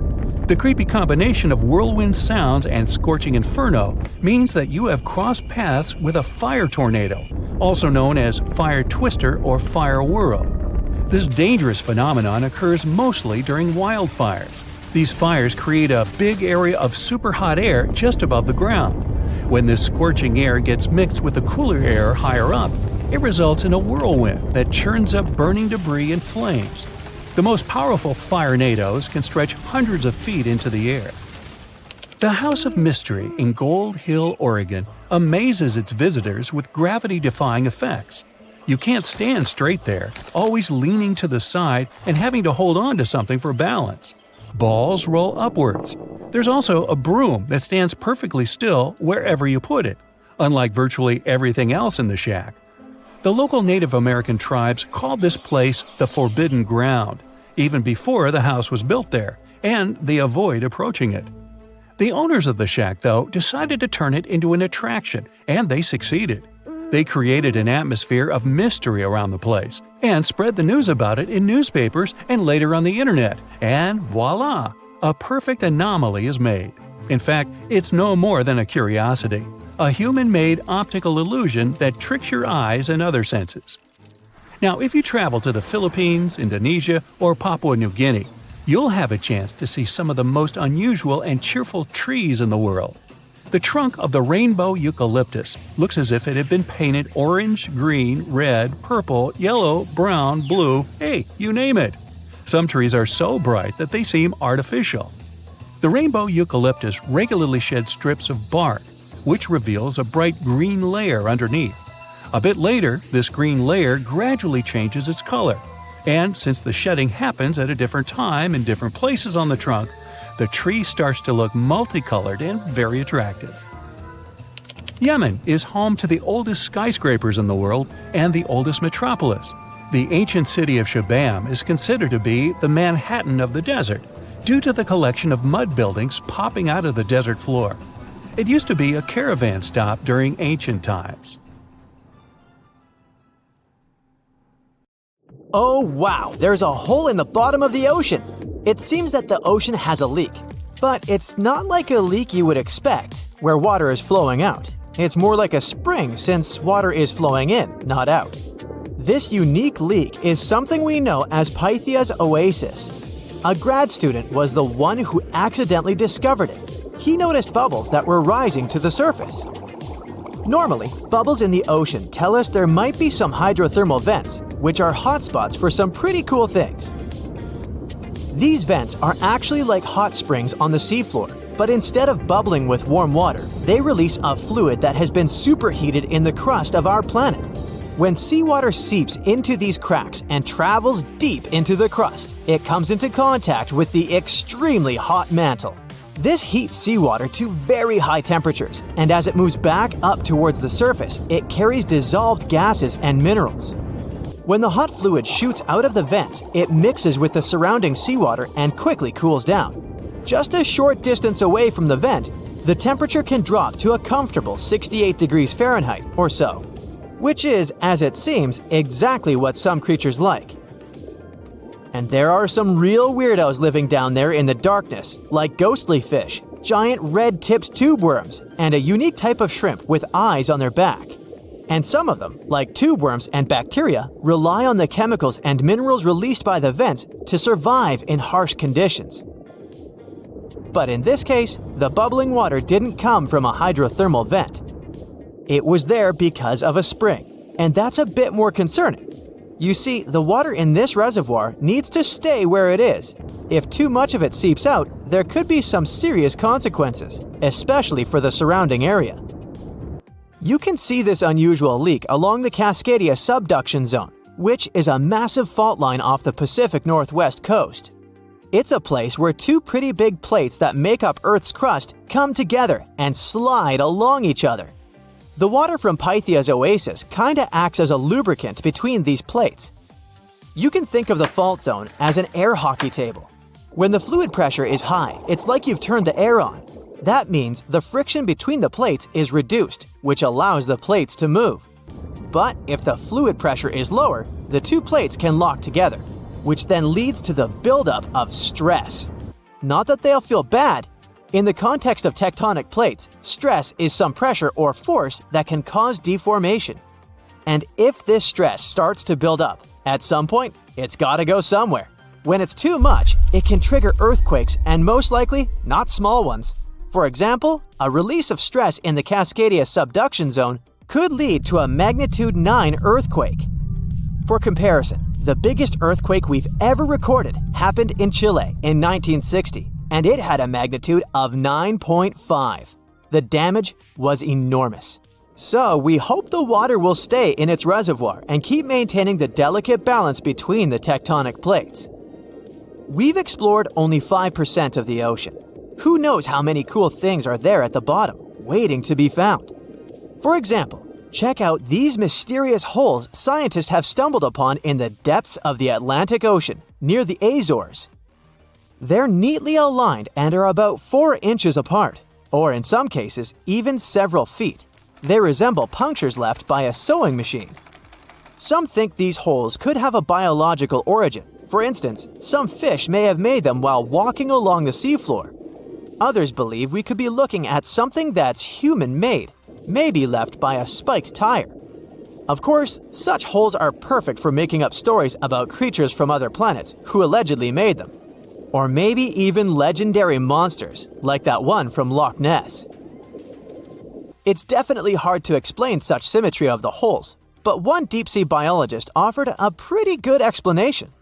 He said there could be an animal burrowing beneath the sediment, and from time to time, it could make little chimneys just to get access to clean water circulation in its small burrow. I mean, there are sediment piles around the opening of each hole, and they do support the idea that something pushed the soil from below. But there's still no proof these holes are actually connected beneath the surface. And there are also a lot of things hidden at the bottom of the oceans and seas that ancient civilizations left us. For instance, archaeologists made a really cool discovery off the southern coast of Croatia. A road hidden under layers of sea mud that's 7,000 years old. They found the ancient road at the sunken Neolithic site of Solin. The site of Solin was a human-made island in ancient times, and an archaeologist discovered it 2 years ago. He was studying satellite images of the area around Korčula, one of the beautiful Croatian islands. When he realized there could be something interesting at the bottom of the sea, he dove into the water with his colleague.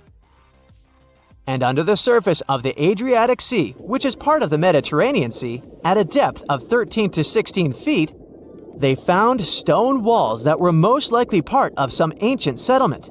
The landmass where people built the settlement was separated from the main island by a narrow stretch of land. Luckily, this area is protected from big waves by the surrounding islands, so the site remained relatively well preserved. It's now hidden beneath the surface of the sea and covered in mud. But it's so exciting to imagine how people walked on that road nearly 7,000 years ago, visiting nearby settlements. If you want to see the weirdest creatures, you can always head to the bottom of the sea. Actually, scientists have determined there could be more than 30 potentially new species at the bottom of the Pacific Ocean. They've collected them using their remote-controlled vehicle. That's a big step because until recently, they could only study such creatures through photographs. I'm talking about segmented worms, different types of coral, some invertebrates similar to centipedes, and many others. But there are also many old freaky creatures that we already know about that look like they came from sci-fi movies.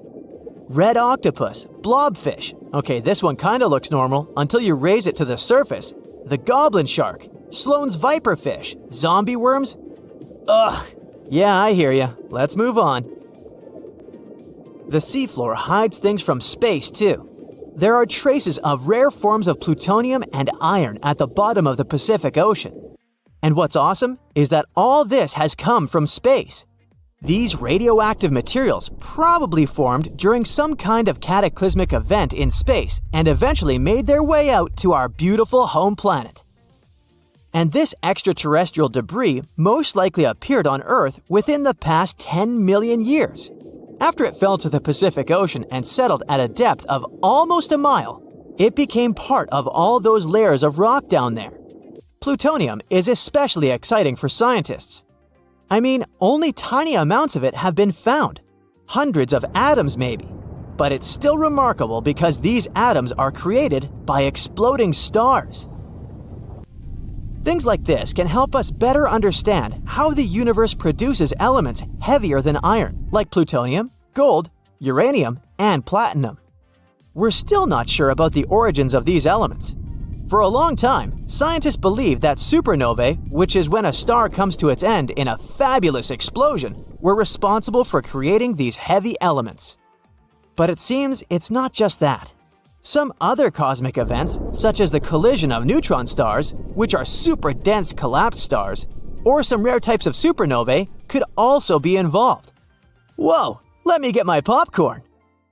How would you describe the shape of the planet we live on? It's definitely round, but it's not a perfect sphere.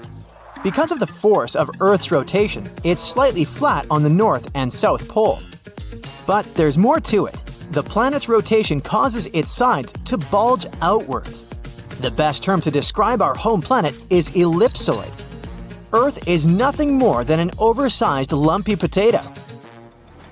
These are the words of Atraji Ghosh, a solid Earth geophysicist from Bangalore. She and her team have been studying something called the Indian Ocean Gravity Hole. Sounds like the scenario for a science fiction movie, but it's very much real.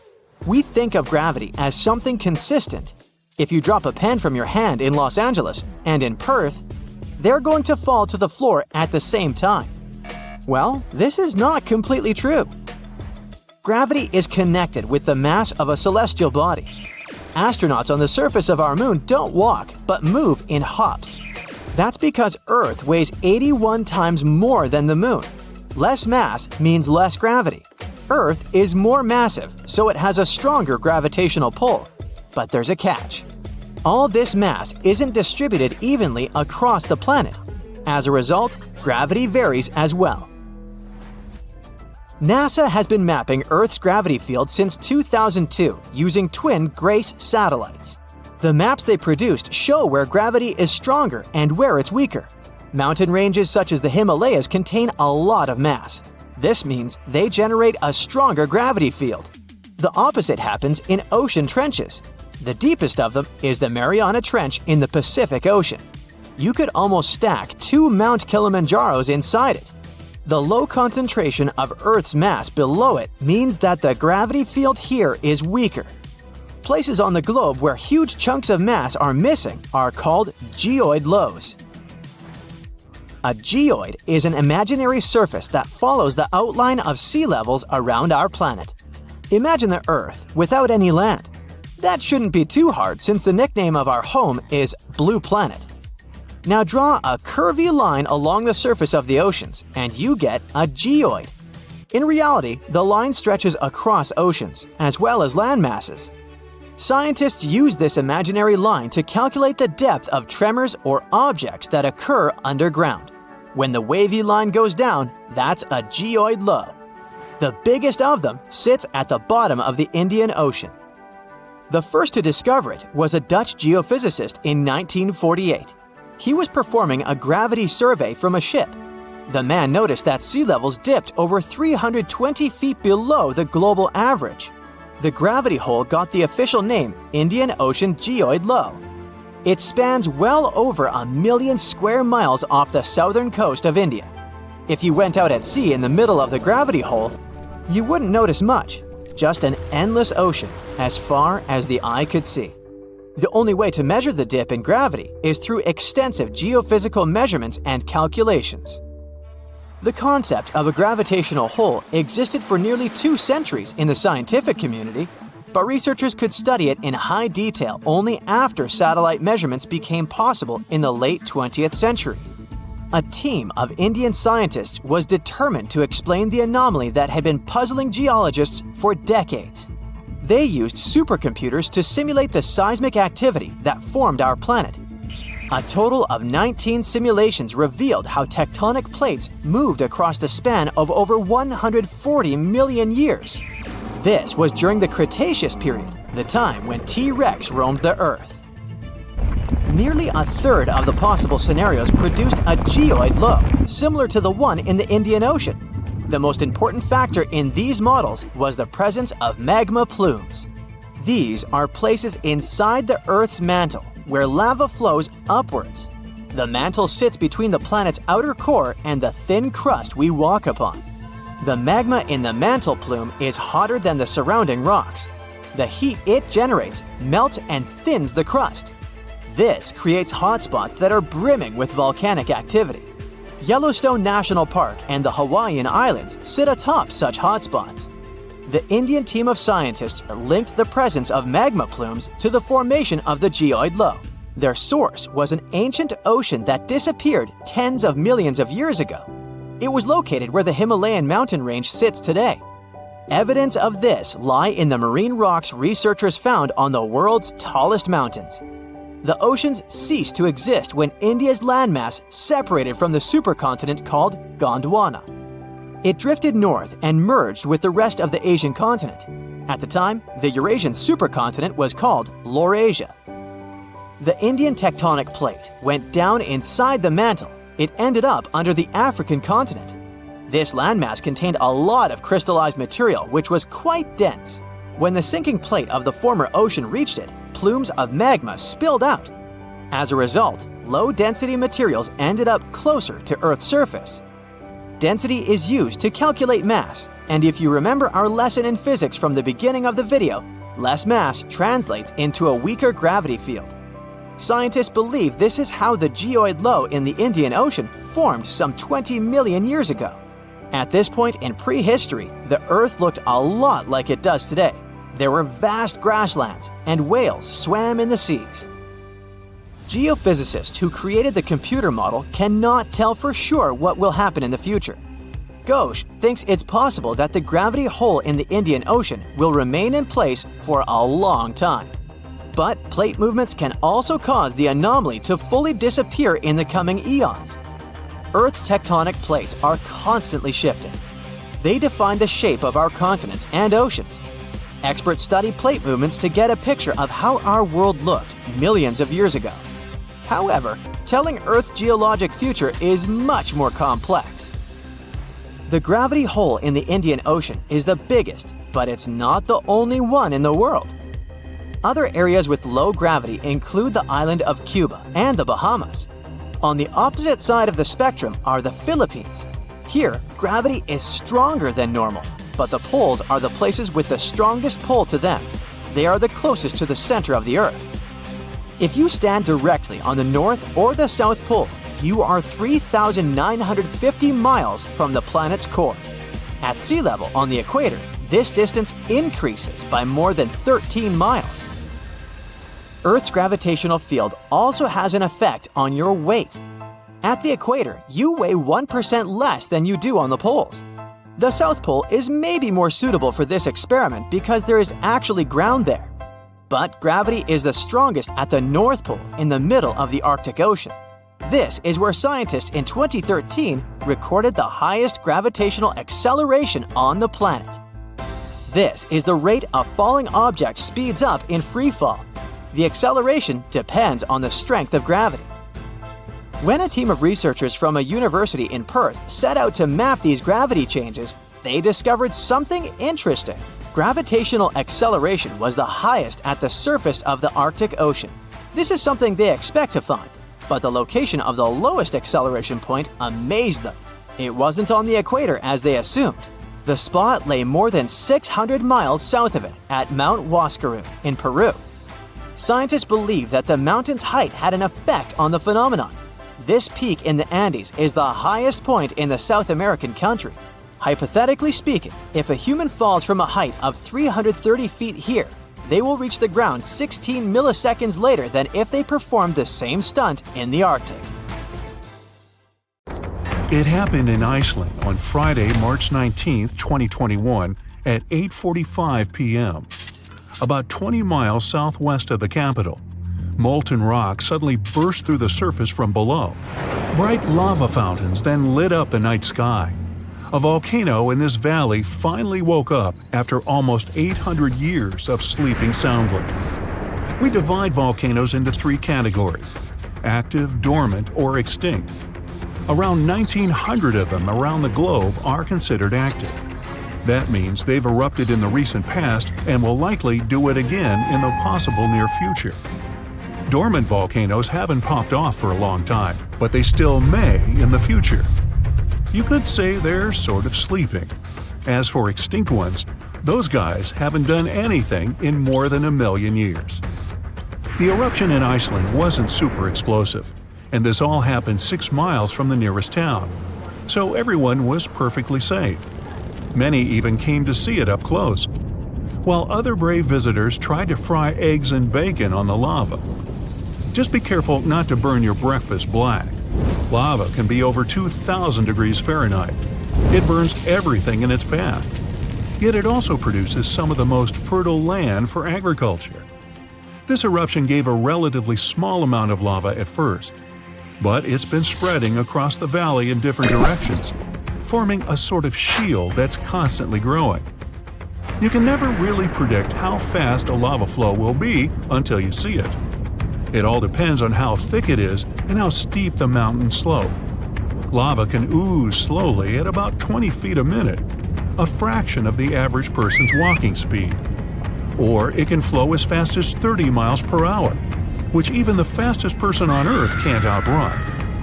But the lava isn't even the most dangerous thing about volcanoes. That would be the toxic gases spewing from the eruption. And those spread faster and further than the lava flow. Luckily, in Iceland's case, the wind has been blowing these gases away from residential areas.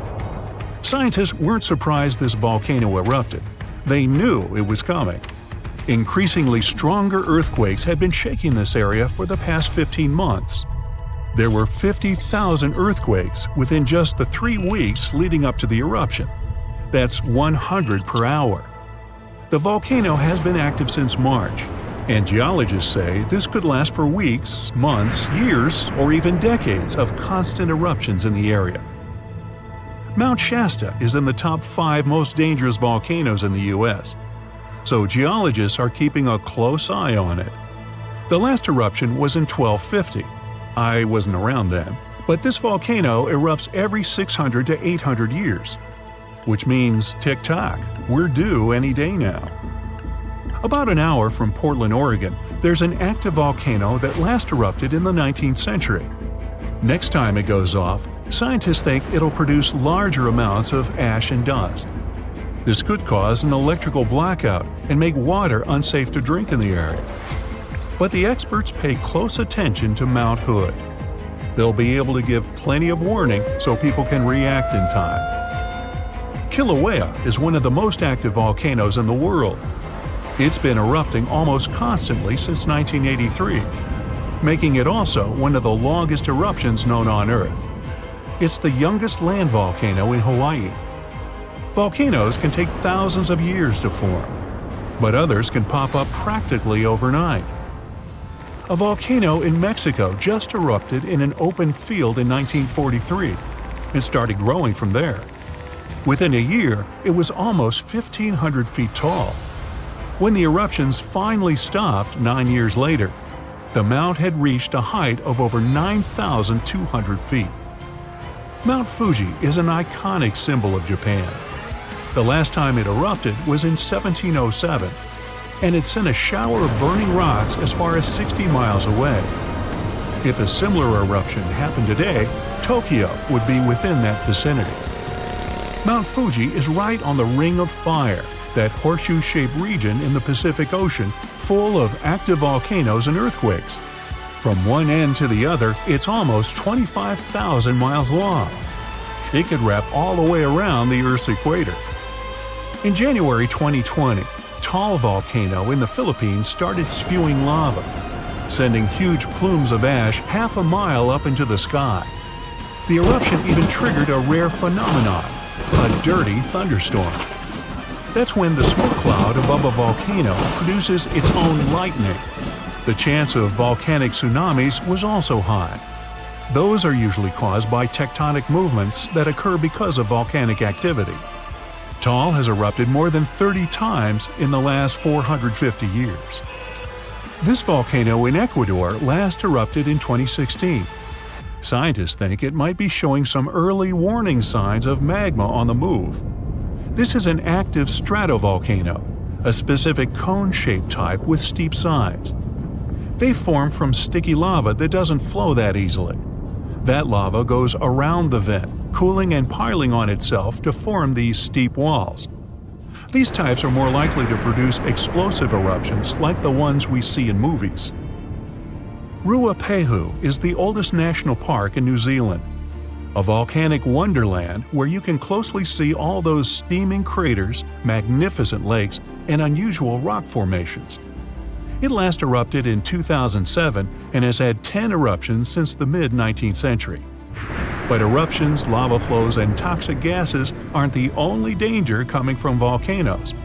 There's also a thing called lahar, a kind of volcanic mudflow of debris. In between eruptions, snow melts and a lake forms in the caldera. If the last eruption brought mud, ash, and rocks in the lake, it becomes dangerously full. In that case, only a temporary dam holds it back. Indonesia has the biggest number of active volcanoes in the world, including one called Anak Krakatoa. It means child of Krakatoa, and its famous parent isn't far away.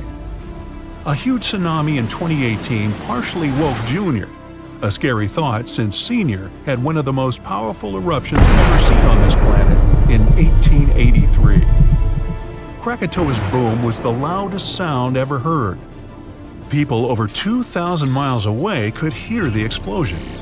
The sound wave circled the globe 7 times, and scientists say it's hard to predict this volcano's eruption patterns. Mount Yasur in Vanuatu is one of just a few volcanoes in the world where you can see a lava lake. Tourists even go there to peer over the edge and get a look at the burning, bubbling lake below.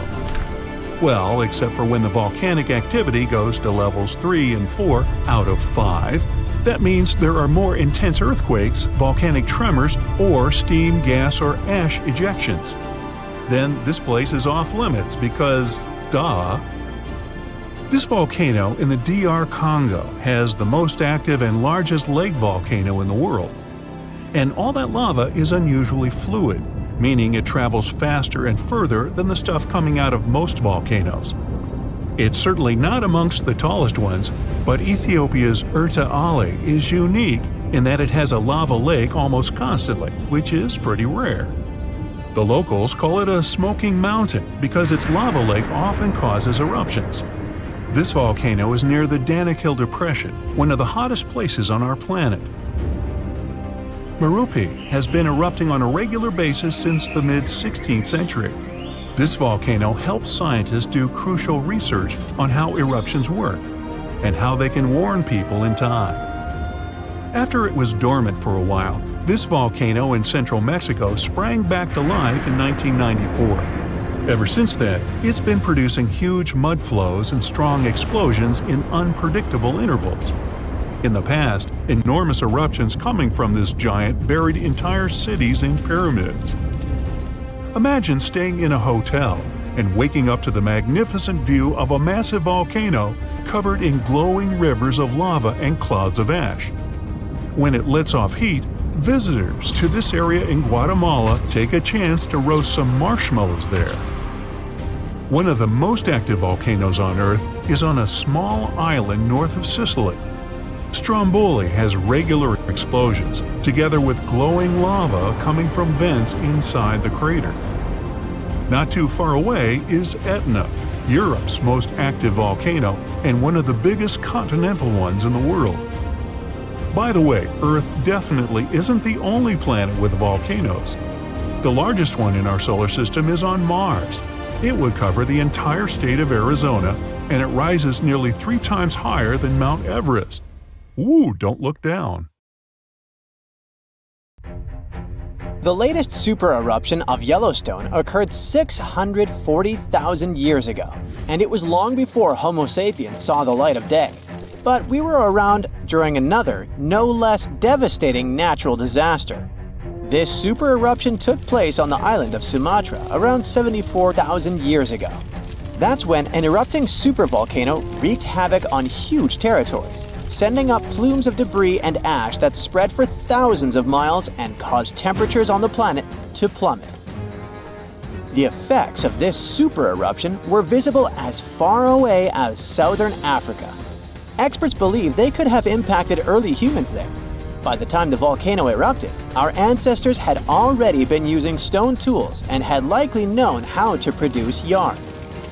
And some specialists even think that the Toba super-eruption was so powerful it could push our ancestors to the brink of extinction. They claim that Toba might be the largest volcanic eruption to occur on Earth within the last 2 million years. The eruption disgorged so much pyroclastic rock it would be enough to cover the entire United States to the depth of a 1-story house. About a third of that deposit piled up on northern Sumatra, while a lot more ended up beneath the floor of the Indian Ocean. The super-eruption left an elliptical crater lake around 60 miles long. The caldera is so large it's hard to feel that you're indeed in a volcano.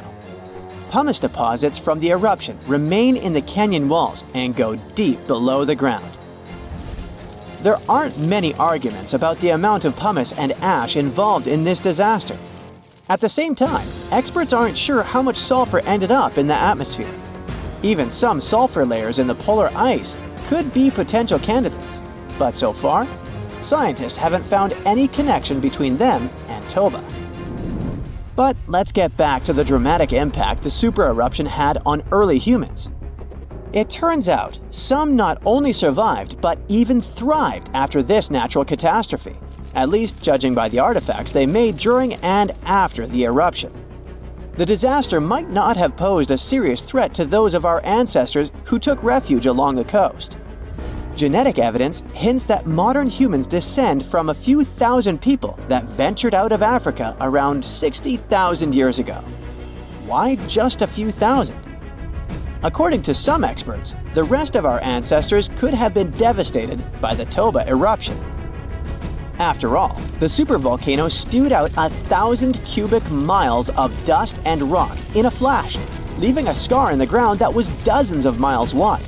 All that dust and sulfur Toba sent into the atmosphere potentially cooled the surface of our planet, which led to the appearance of glaciers and the lowering of Earth's sea levels. And since Toba might have had an important role in shaping humankind, scientists have been working hard trying to understand precisely how early humans reacted to this disaster. In 2011, several researchers found an enigmatic soil sample in South Africa's Pinnacle Point, an archaeological site overlooking the Indian Ocean. This sample contained some volcanic ash. After examining the layer, they found more than 400,000 artifacts left by early humans. Those ranged from heat-treated stone tools to signs of fire and animal bones. Based on this finding, the team suggested that early humans on the South African coast thrived after the eruption, living in that area for thousands of years and improving their tools. The region might have served as a refuge during and after the Toba eruption. A 2009 study suggested that the eruption could have lowered global temperatures by 14 degrees Fahrenheit. It would have made survival tough elsewhere in Africa. If there had been a volcanic winter, it wouldn't have been as cold along the coastline.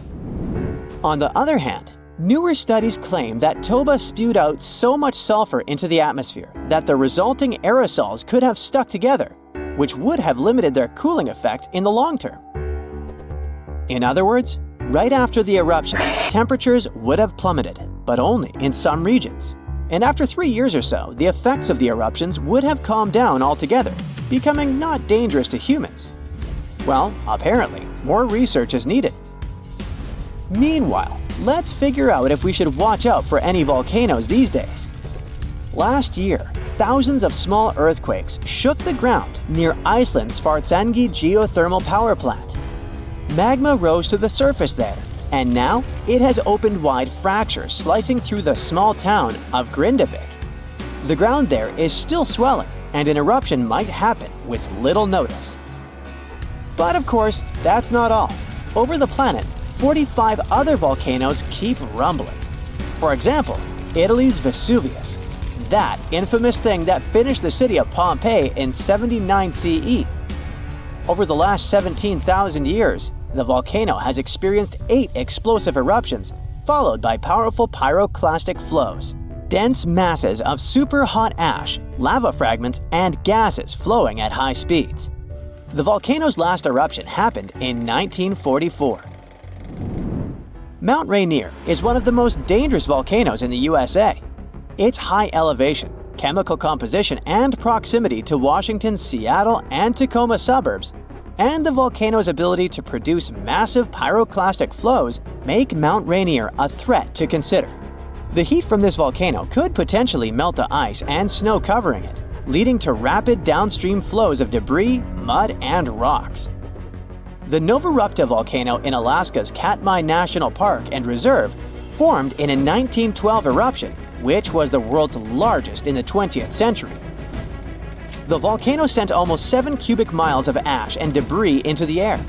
It also produced such a powerful ash flow that it created the Valley of 10,000 Smokes. Mount Pinatubo is located in a populated region in the Philippines. It became notorious after a 1991 massive eruption, which was the second largest eruption of the 20th century. More than 700 people lost their lives during that natural disaster. Today, more than 21 million people live within 62 miles of Pinatubo. Mount Agun, a continuously erupting volcano in Indonesia, had its last major eruption in 1963. It was one of the most tragic eruptions in the country's history. It lasted for 11 months, producing ashfall and pyroclastic flows that led to the loss of more than 1,000 lives and serious property damage. People saw ash plumes above the volcano throughout 2018, following the eruption in November 2017. Japan's Mount Fuji hasn't erupted since 1707. That year, a massive earthquake likely set it off. In 2014, experts warned that Fuji could be at risk of another eruption following the 9-magnitude earthquake that shook Japan in 2011. Experts believed the earthquake had raised pressure below Fuji. The eruption in 1707 sent so much ash and debris into the air that all this mass even reached Tokyo. Should Fuji erupt again, it would affect more than 25 million people in the surrounding areas. The eruption of Washington's Mount St. Helens in 1980 was one of the most destructive volcanic events in U.S. history. 57 people, as well as thousands of animals, lost their lives during that natural disaster. The eruption also destroyed around 200 square miles of forest. Experts think that Mount St. Helens' history of massive eruptions means that future catastrophes are bound to happen. The next explosive eruption might send large amounts of ash all over the Pacific Northwest. No wonder the volcano is under close monitoring.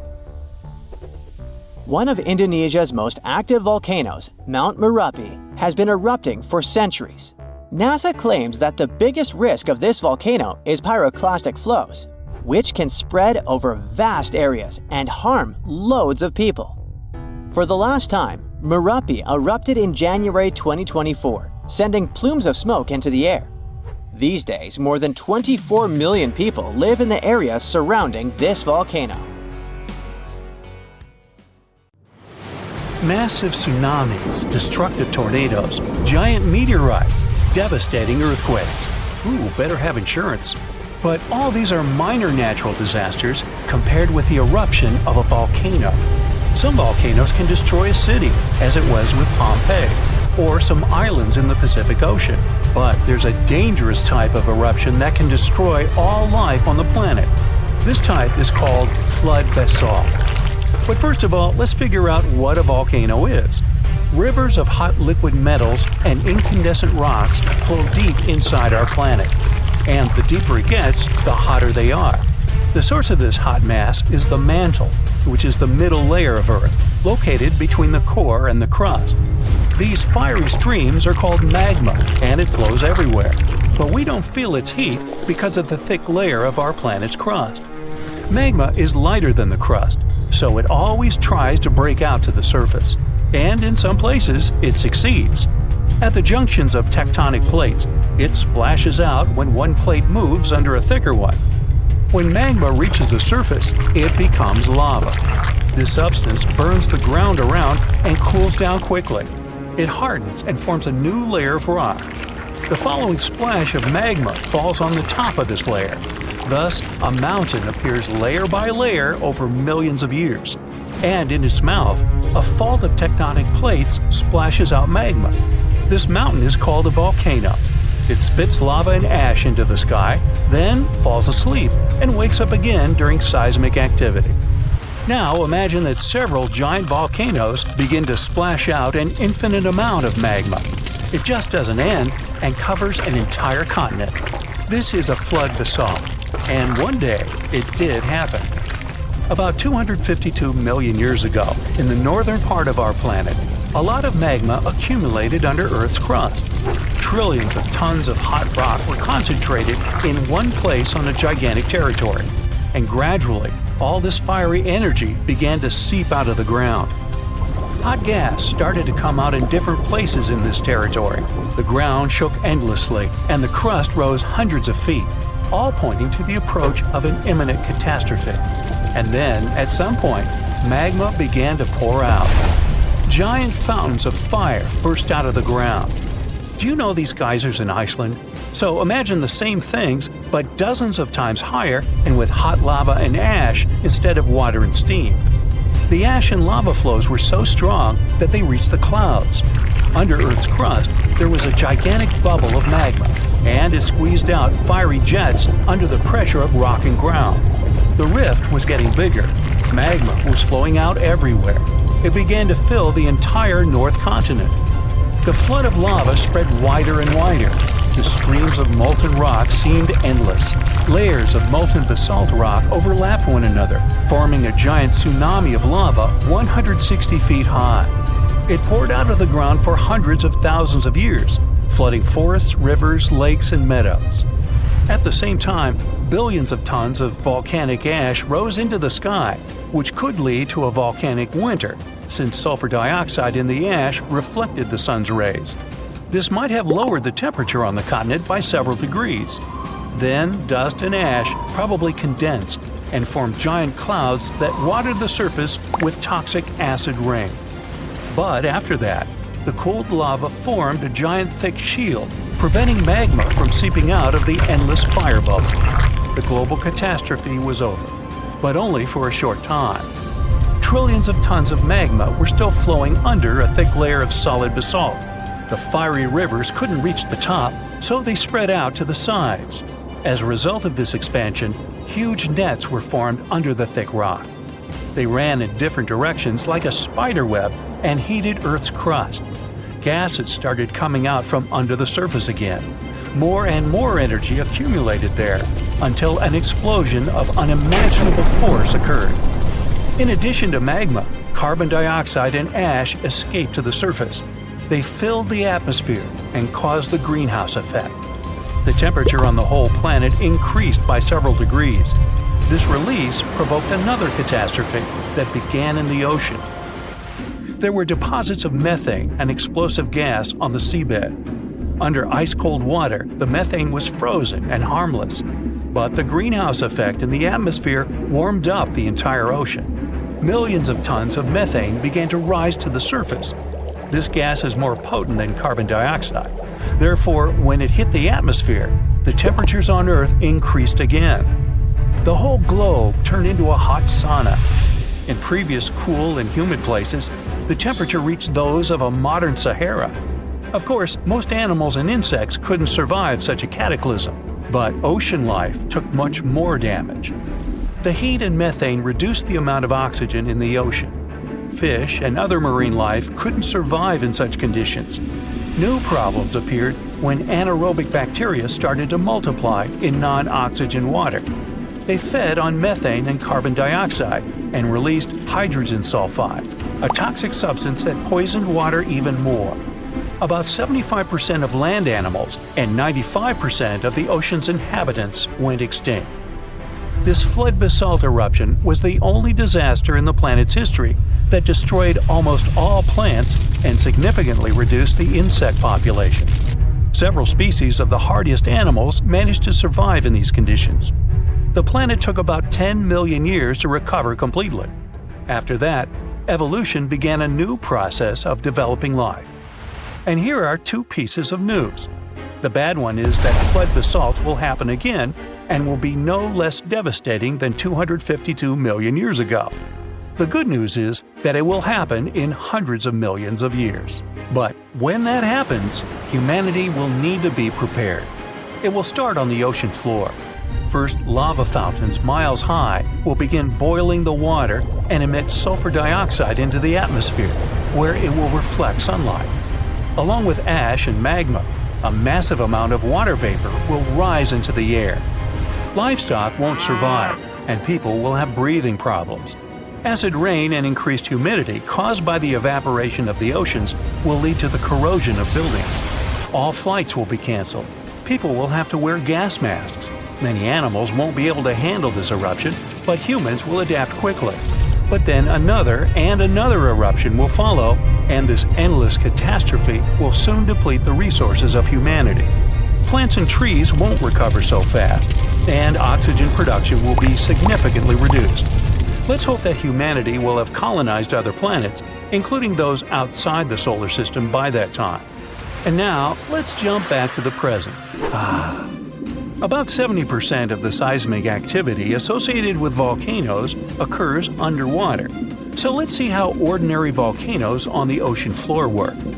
Water, as well as land, rests on tectonic plates. Therefore, if their structure is broken at the joints, magma seeps through them. But unlike terrestrial volcanoes, lava here doesn't spread in different directions, burning everything it meets. It solidifies under the pressure of cold water. Underwater volcanoes can erupt for a long time with breaks in between. Magma covers the seabed. After another 100 or 1,000 years, a new eruption begins and a new layer of rock forms over the previous one. Over millions of years, layer by layer, magma is rising. And then, one day, a volcano rises out of the water. Magma splashes out of it and increases its height. And now we have a large volcanic island. Then the volcano falls asleep and life appears on the newly formed piece of land. Magma flows from the planet's mantle, filled with various chemical elements. This hot mix saturates the soil with useful substances and thus promotes the growth of plants and trees. Then birds and other animals arrive there, and the volcanic island turns into a paradise.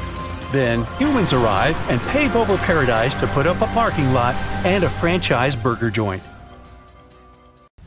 Our planet's biggest and meanest supervolcanoes are waking up. When they erupt, you'll surely notice it, even if you live thousands of miles away from the epicenter. Scientists are worried we might not have enough time to prepare and deal with the consequences of a super-eruption. There's some volcanic activity close to the Italian city of Naples. And no, it has nothing to do with the famous Mount Vesuvius, but with another volcano. This one is harder to see as it doesn't have a tall peak like Vesuvius. But don't let this bad guy trick you. It could be way more dangerous than its giant neighbor. It does have a huge crater that's about 8 miles wide. This volcano is called Campi Flegrei, and it's actually one of the largest volcanoes in Europe, sitting under the town of Pasquale. So, Campi Flegrei erupted 39,000 years ago with a bang so massive it spread ash across the whole Mediterranean region. It also caused the temperature to drop by over 16 degrees Fahrenheit across Eastern Europe. It was the biggest volcanic eruption in Europe in 200,000 years. Since then, Campi Flegrei has had smaller eruptions, and the last one happened in 1538. Now the area is full of small craters, hot springs, and bubbling pools, and they're all proof that this volcano is still very much alive and brewing something. Since the early 2000s, the ground in the giant crater and the town nearby have been slowly rising by about 1 to 1.5 inches every year. There were at least 150 earthquakes that shook this supervolcano lately. In May 2024, there was a 4.4 magnitude in the area, the biggest in the last 40 years. Residents had to leave their homes and camp outside, fearing there would be more earthquakes. No one knows how Campi Flegrei is going to behave in the following months or years, but the authorities are organizing evacuation exercises to prepare the population just in case. The Italian volcano looks like an innocent kitten compared to the real giants like Yellowstone. For a volcano to deserve the title of a super one, it must be able to produce catastrophic scale eruptions and eject huge amounts of magma, ash, and volcanic gases. The Yellowstone giant meets these criteria. Even though it moves from time to time, the Yellowstone supervolcano hasn't erupted for 640,000 years. But when it does wake up, it might erupt with incredible power, about the same amount as 10 huge nuclear power stations can produce. Under the ground, beneath Yellowstone, there's a super hot area full of molten rock called magma. As more magma moves into a big space called a magma chamber, the ground above starts to swell or rise.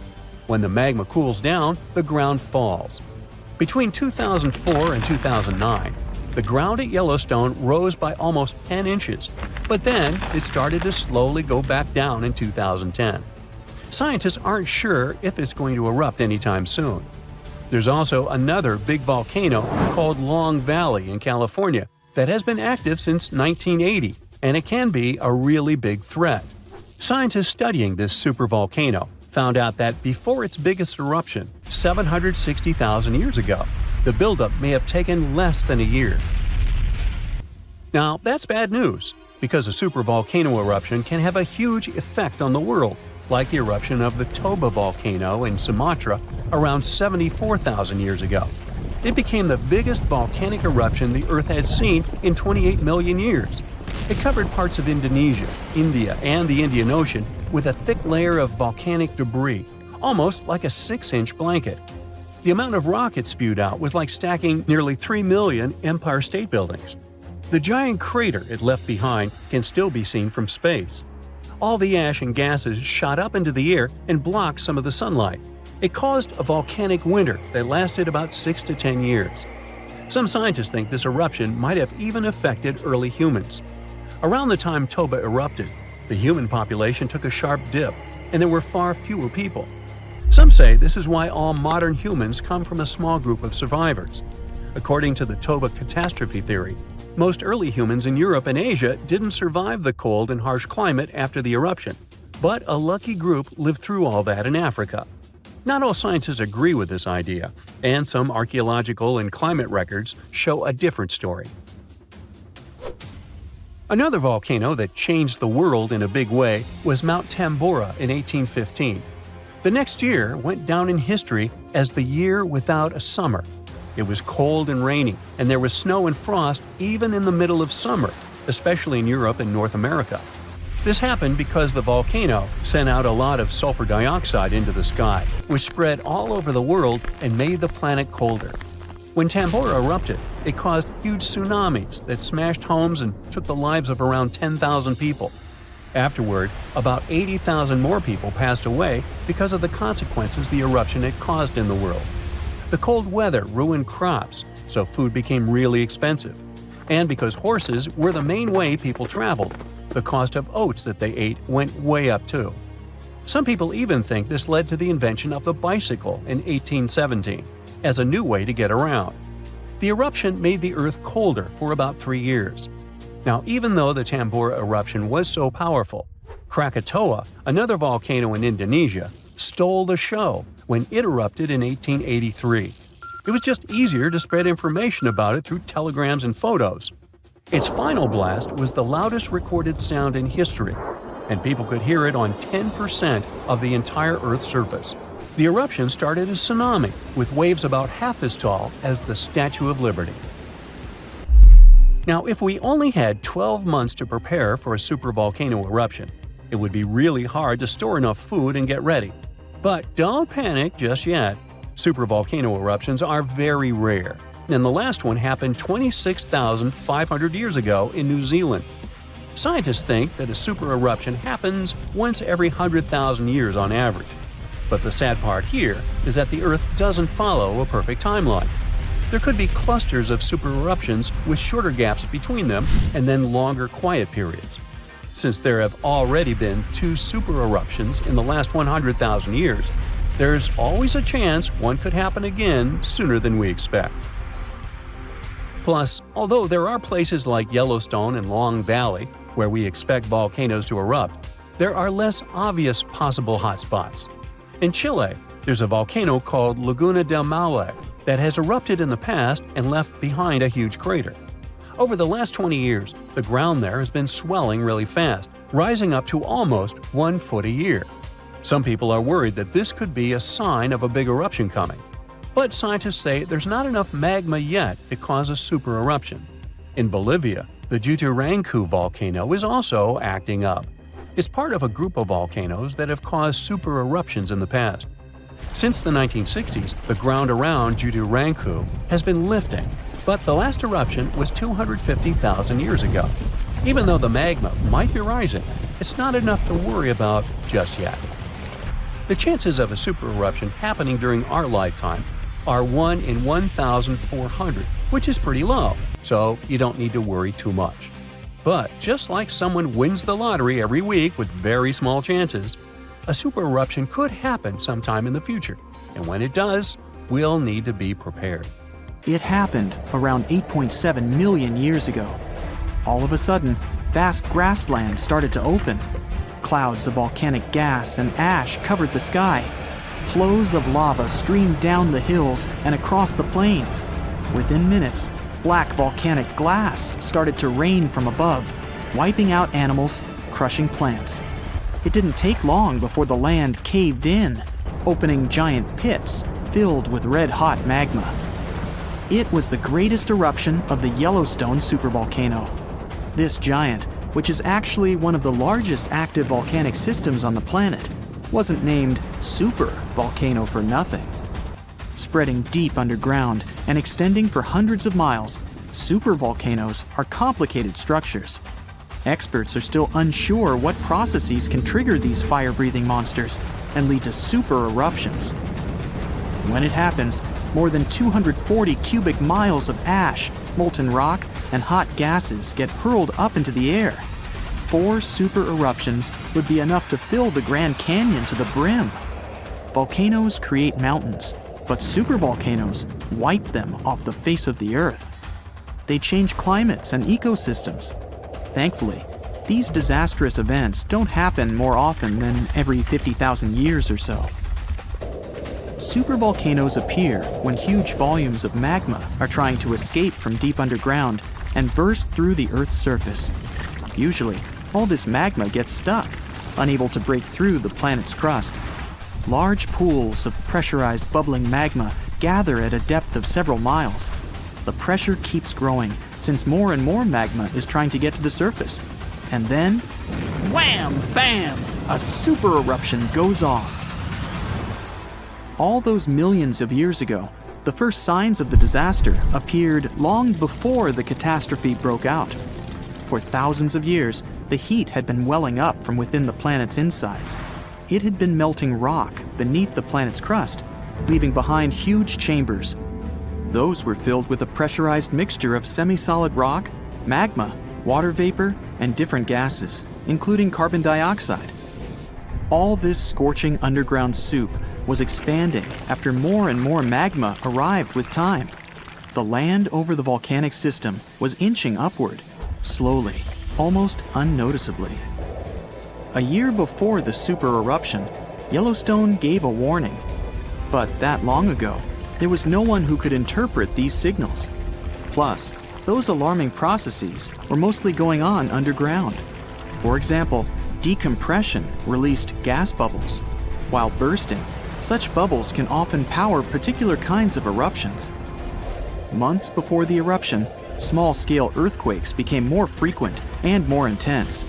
The ground in many spots all over the supervolcano got hotter than it used to be. Surface lakes and groundwater also became warmer. If people had been around at that time, they would have noticed unusual steam fogging that area. Not long before the eruption started, the growing pressure pushed the ground over the magma chamber up. This created a dome-shaped uplift. Narrow cracks started to open along the edges of this dome. Imagine opening a bottle with soda after you've shaken it. Something like that was happening near the volcano. The pressure was released through the fractures when gases were bursting out from under the surface. Right before the disaster, the ground around the Yellowstone volcano lifted. Geothermal pools and geysers heated up to boiling temperatures and got more acidic than usual. The magma started to rise toward the surface. At one point, the rock roof of the magma chamber couldn't resist anymore, and the eruption kicked off. Small but constant tremors began to move the ground days before the catastrophe, but the real shaking didn't start until several minutes before the eruption.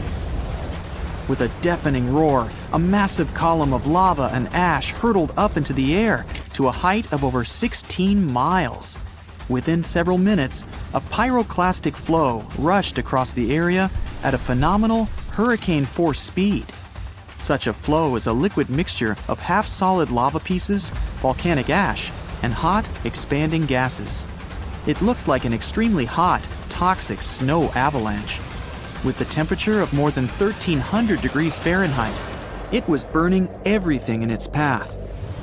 The volcano kept pumping ash for days on end. The air in that area heated up to 570 degrees Fahrenheit. For all living creatures, ash fallout was one of the most dangerous consequences of the eruption.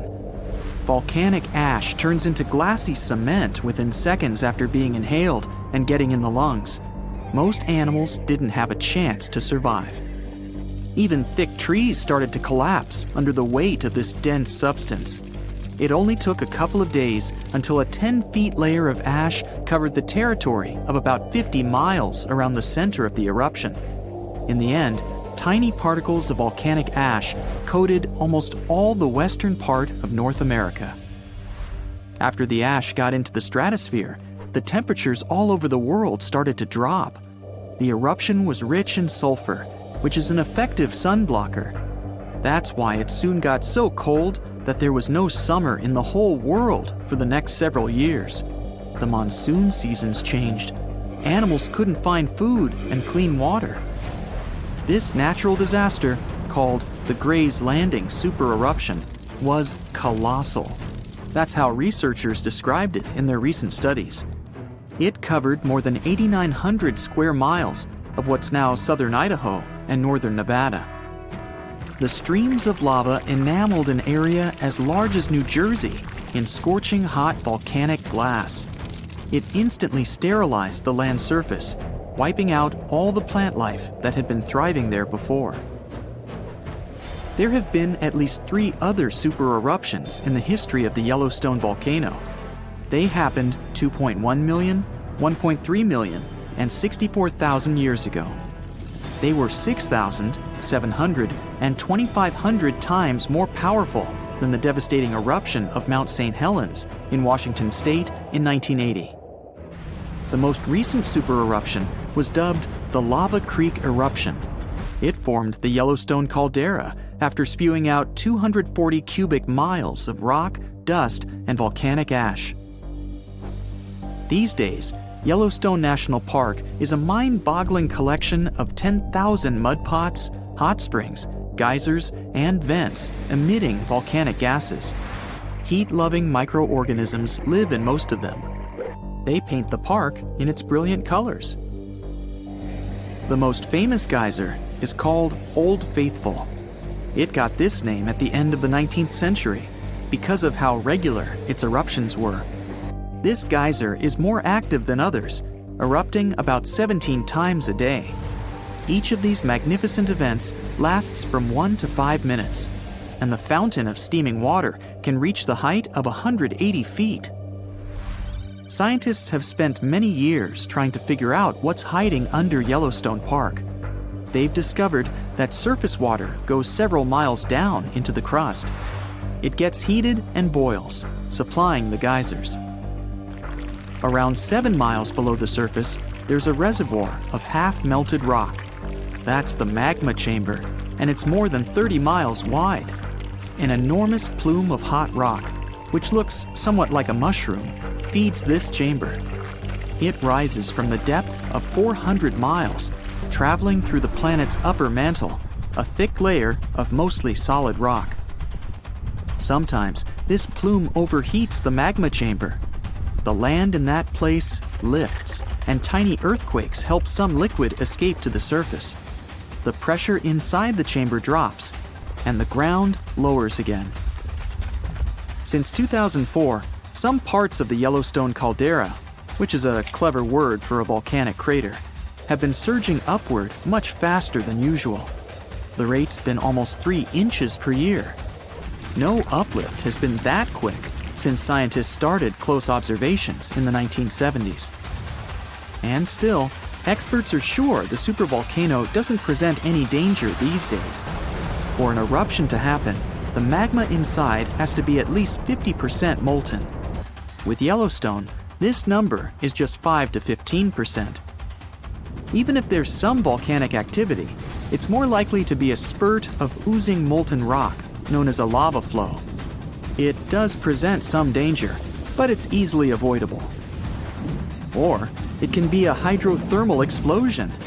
Then, a large volume of superheated water trapped below the surface will rapidly turn from liquid into steam.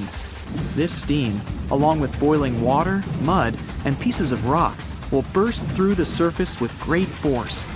Then, the debris will litter the area of up to several miles in diameter.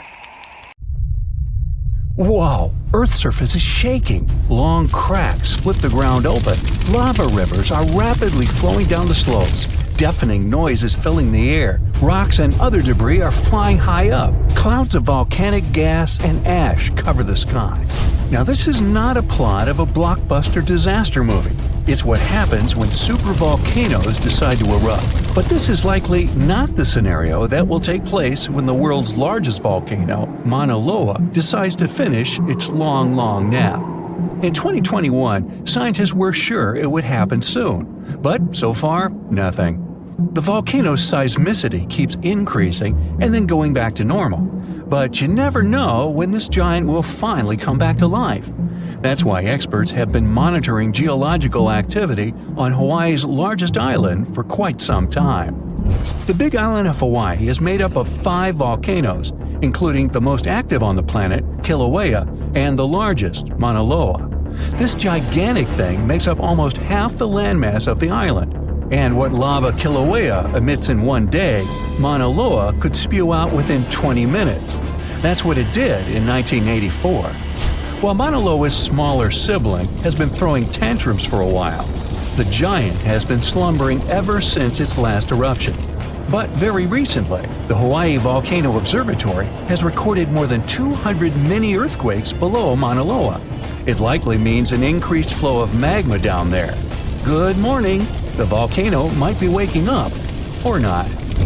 If Mauna Loa did suddenly erupt, lava flows could reach the ocean and the most populated and touristy places, like Captain Cook, very quickly, in a matter of hours. In 1984, the last time the volcano erupted, lava got as far as the outskirts of Hilo on the other side of the island. That's where a campus of the University of Hawaii is found. Luckily, people had a few weeks' warning to get ready for the disaster. These days, locals have special go bags ready with the most important stuff, including documents and money. Such precautions can come in handy in case of an emergency evacuation. Even though most Mauna Loa eruptions have so far only affected the summit area, several of them sent lava all the way down to the ocean, and you never know how powerful the next eruption will be. Now, what is the highest mountain on Earth? Mount Everest, you say? Well, it depends. From seafloor to the summit, Mauna Loa is 1,000 feet taller than the famous Himalayan peak. The volcano is so big, it makes the Pacific plate it's sitting on literally slump under its weight. Scientists say that when this monster of a volcano erupts, the volume of lava coming out per unit will be life-threatening. Over its recorded history, Mauna Loa has been erupting regularly, almost every 6 years. And even though the last eruption of the volcano occurred about 40 years ago, scientists are certain it'll happen again.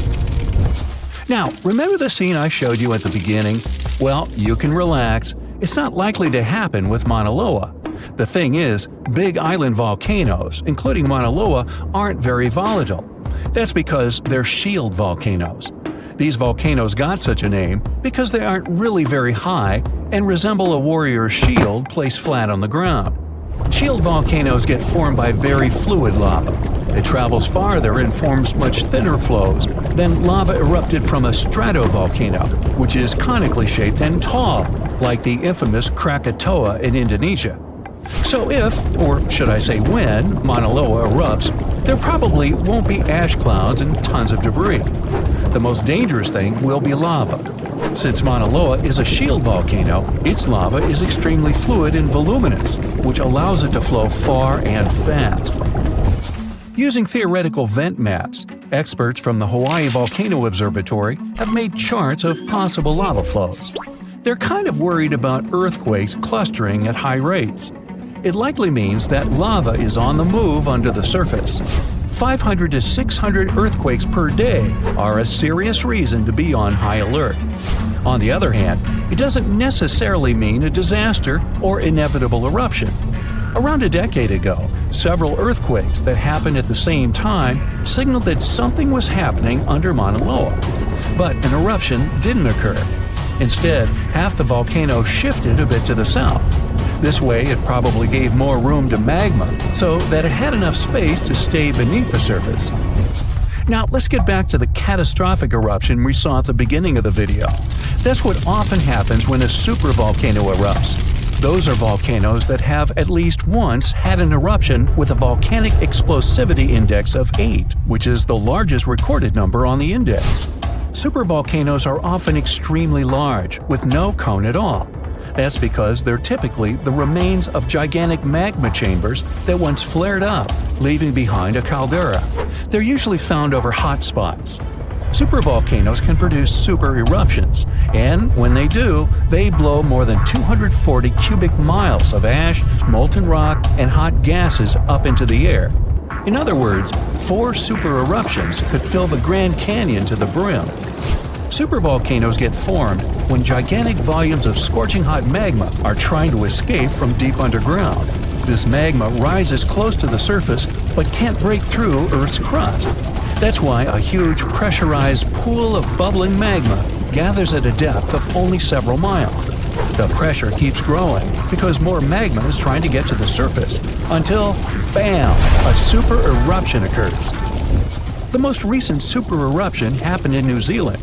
Well, when I say recent, I mean around 26,500 years ago. Nah, I wasn't around then. That's when a supervolcano beneath the surface of Lake Tahoe spewed into the air more than 300 cubic miles of ash and pumice. Imagine 500,000 Great Pyramids of Giza flying up at the same time. That's how incredibly powerful that eruption was.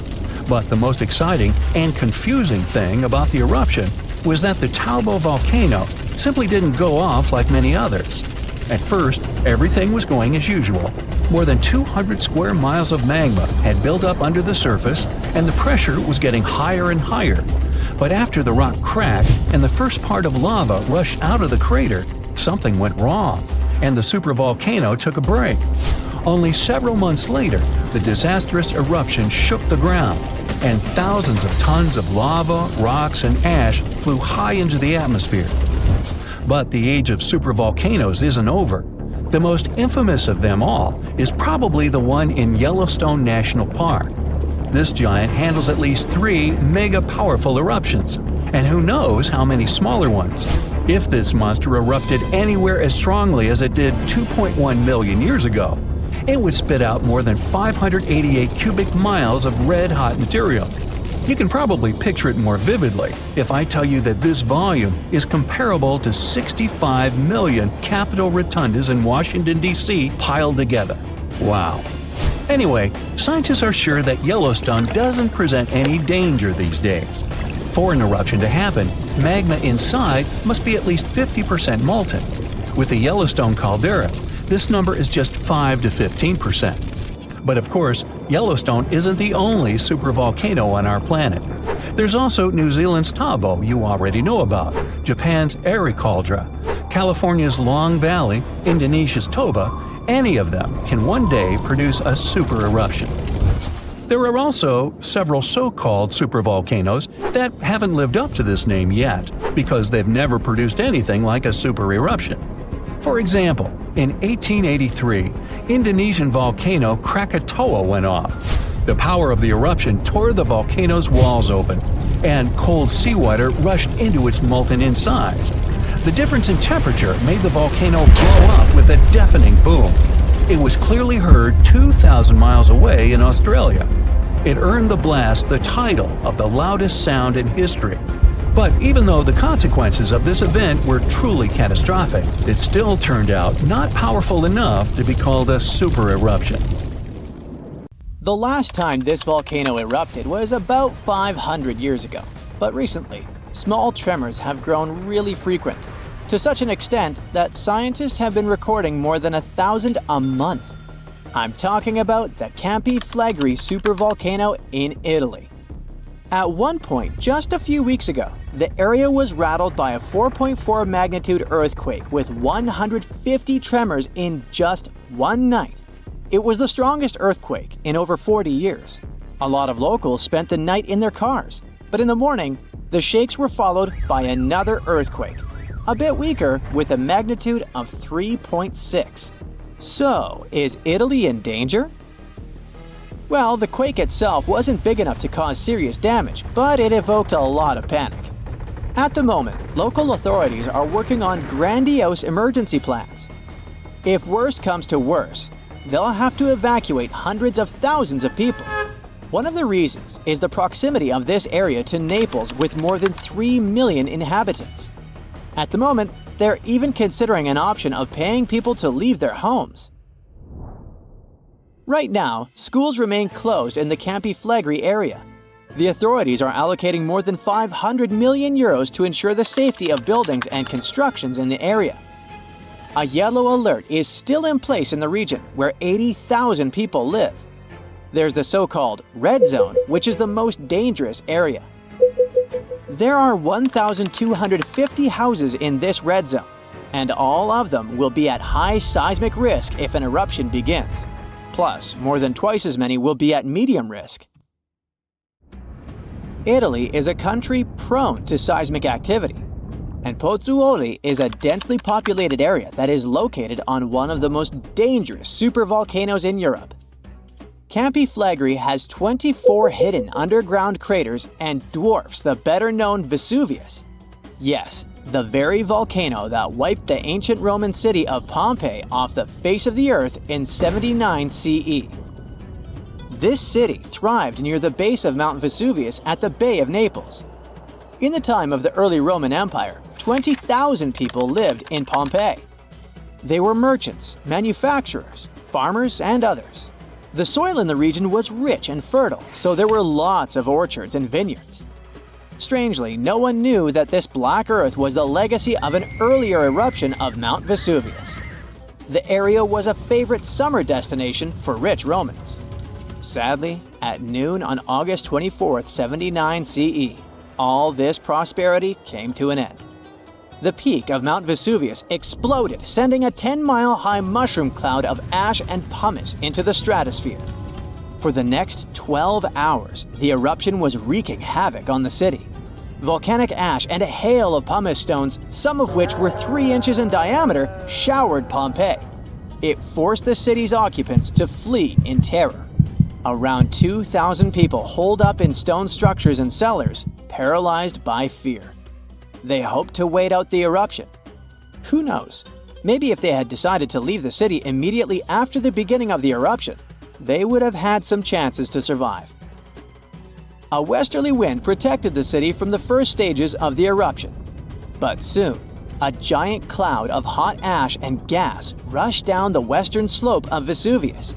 It engulfed the city, burning everything in its way.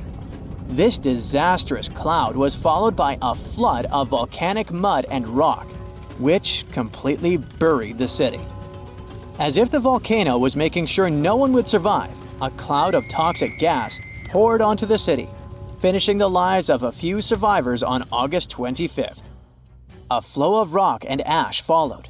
It collapsed roofs and walls and turned the city into a giant cemetery. When a supervolcano erupts, the consequences are usually catastrophic. Supervolcanoes have at least once had an eruption with a volcanic explosivity index of 8, which is the largest recorded number on the index. Supervolcanoes are often extremely large, with no cone at all. That's because they're typically the remains of gigantic magma chambers that once flared up, leaving behind a caldera. They're usually located over hotspots and appear when huge volumes of magma are trying to escape from deep underground. Eventually, they burst through Earth's surface. Sometimes, all this magma gets stuck, unable to break through the planet's crust. And then, massive pools of pressurized magma gather at a depth of several miles. The pressure keeps growing because more and more magma is trying to get to the surface. At one point, a super-eruption goes off. The most recent super-eruption happened in New Zealand. Well, when I say recent, I meant around 26,500 years ago. That's when a supervolcano beneath the surface of Lake Taupo spewed into the air more than 300 cubic miles of ash and pumice. Imagine 500,000 Great Pyramids of Giza flying up into the air at the same time. That's how incredibly powerful that eruption was. But the most exciting and confusing thing about the eruption was that the Taupo volcano didn't simply go off like many others. At first, everything was going as usual. Tons and tons of pressurized magma had built up under the surface, and the pressure was getting higher and higher. But after the rock cracked and the first portion of lava rushed out of the crater, something went wrong, and the supervolcano took a break. Only several months later, the disastrous eruption shook the ground. Thousands of tons of lava, rocks, and ash flew high into the atmosphere. The unusual pattern of Taupo still confuses scientists. The Indonesian eruption at Toba caldera 75,000 years ago was the largest eruption in the last 2 million years. Experts estimate that the eruption could have released hundreds of thousands of tons of sulfuric acid, which might have even caused a several-degree cooling of the planet's surface. But nowadays, the impact is hard to detect because of glaciers that covered the ground afterward. There are also several so-called supervolcanoes that haven't lived up to this name yet because they've never produced any super-eruptions. For example, in 1883, Indonesian volcano Krakatoa went off. The power of the eruption tore the volcano's walls open, and cold seawater rushed into its molten insides. The difference in temperatures made the volcano blow up with a deafening boom. It was clearly heard 3,000 miles away in Australia. It earned the blast the title of the loudest sound in history.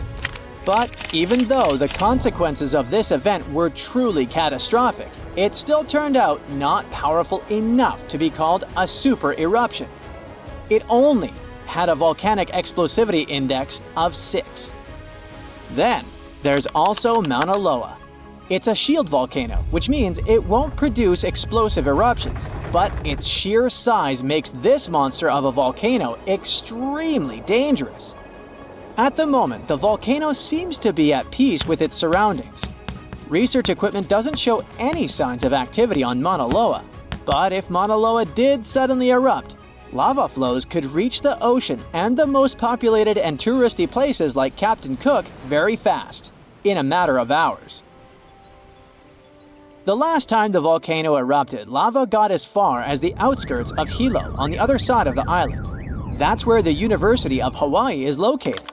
Luckily, people had a few weeks' warning to get ready for the disaster. Over its recorded history, Mauna Loa has been erupting pretty regularly, almost every 6 years. On the bright side, big island volcanoes including Mauna Loa aren't really very volatile. That's because they're shield volcanoes. These volcanoes got such a name because they aren't really very high and resemble a warrior's shield placed flat on the ground. Shield volcanoes are formed by very fluid lava. It travels way farther and forms much thinner flows than the lava erupted from a stratovolcano, which is conically shaped and tall, like the infamous Krakatoa in Indonesia. So, if Mauna Loa erupts, there probably won't be ash clouds or tons of debris.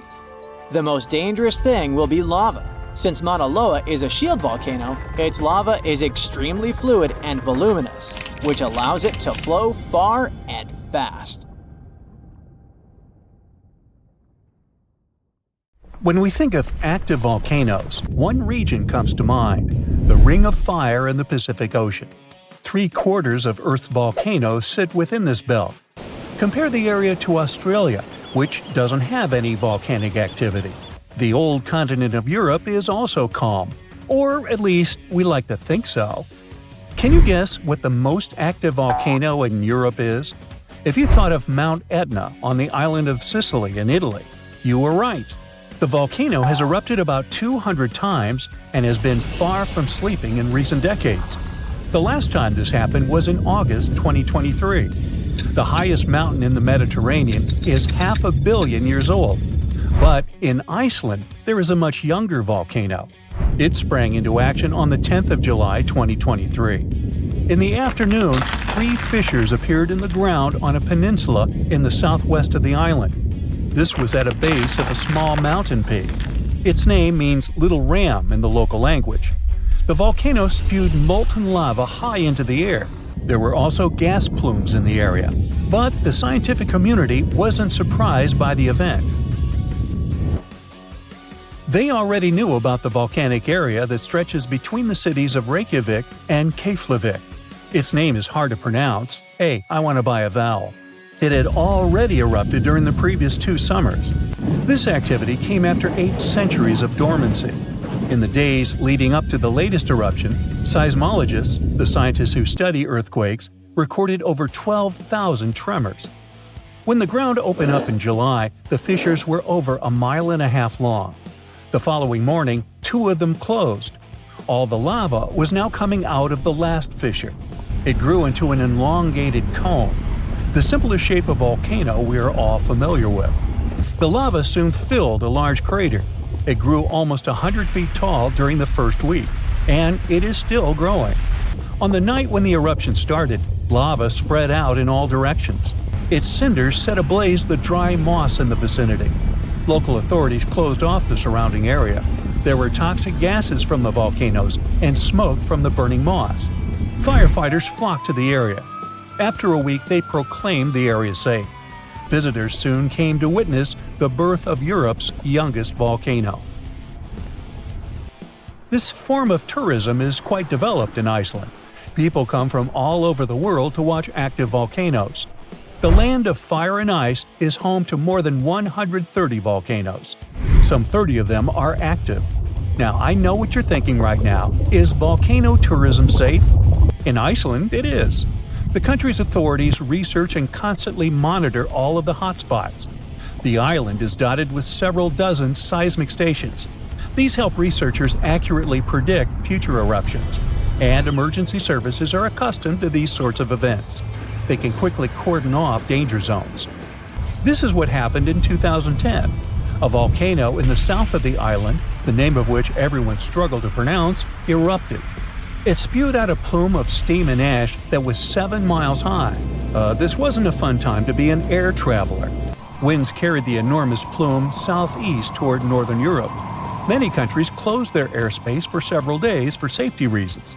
The volcano erupted in March, but the Earth was shaking from January the same year, so seismologists knew that an eruption was approaching. When it comes to the continent's youngest volcano, the tourist infrastructure is already there. Visitors can leave their cars at a designated parking lot.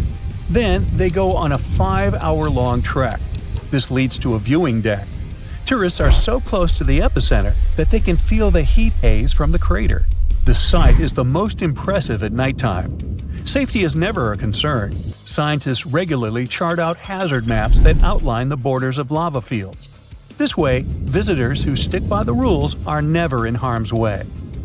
More than a week after the eruption started, a section of the crater collapsed. Lava flowed downhill west of the volcano. This majestic smoldering hot river is slow-moving lava. Scientists categorize it as an AA type.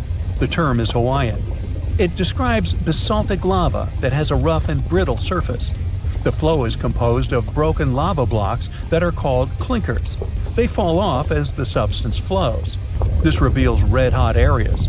The cooler sections of lava are gray and black in color. When it moves forward, it produces a distinctive sound like shattering glass. Nearly a month after the eruption of the new volcano, we got aerial footage of an interesting phenomenon.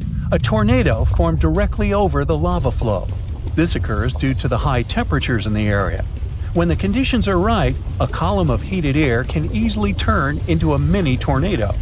Scientists observed a similar event happen during the 2018 eruption of Mount Kilauea in Hawaii. The lava fields of Europe's second-largest island tell the story of the creation of Iceland. It sits above the place where the North American and Eurasian plates meet each other. Tectonic plates are huge, rocky chunks of Earth's most outer layer. There are roughly 20 of them.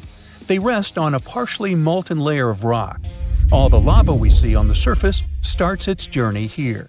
You could say that these plates float on molten rock. Their boundaries are unstable, so when two plates grind past each other, they release tremendous amounts of energy. The formation of volcanoes is one result. These are places where the molten rock travels upward to the surface. Iceland began to form some 60 million years ago. The tectonic plates under the ocean drifted apart. Enough lava piled up on the surface to create solid ground. This ancient rock is under the waves today.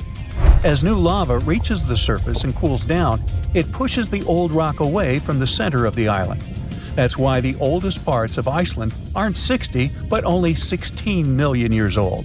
The country's active lava fields are young in geological terms. Some of them are under 1,000 years old. Scientists consider the island a hot spot for volcanoes, pun intended. Nearly a third of the basaltic lava that reaches the Earth's surface in recorded history came from Icelandic eruptions. Fissure swarms, like the ones before the 2023 eruption, cover 30% of the Nordic country. For this reason, only a quarter of the island is inhabited. Norse Vikings were the first people to settle in Iceland at the beginning of the 10th century. Nature threw them a loud welcoming party. Just a few years after their arrival, they witnessed one of the greatest volcanic eruptions in history. Vikings came from a region without volcanoes, so they had no clue as to what was going on. Today, Icelanders are used to such events. This is good because their homeland is entering a new era of volcanic activity. Volcanologists suspect that recent events are an introduction to decades of more frequent eruptions. The peninsula that is home to Earth's youngest volcano is just 17 miles southwest of Iceland's capital city. It's been dormant for a long time. Present-day eruptions there are a reminder that the natural processes that created Iceland are still ongoing. Recently, scientists discovered that there's a historical link between volcanic eruptions in the north of Europe and glaciers. Our planet went through at least 5 major ice ages. These were exceptionally lengthy periods when the average temperature on Earth dropped. The result was the expansion of ice sheets across northern Europe and North America. The last ice age ended some 10,000 years ago. Researchers are still trying to fully understand how these glacial periods affected volcanic activity. They suspect that the sheer weight of all that ice disrupts the flow of magma underground. When glaciers retreat, the pressure is lifted. This makes it easier for lava to flow upward to the surface where it bursts.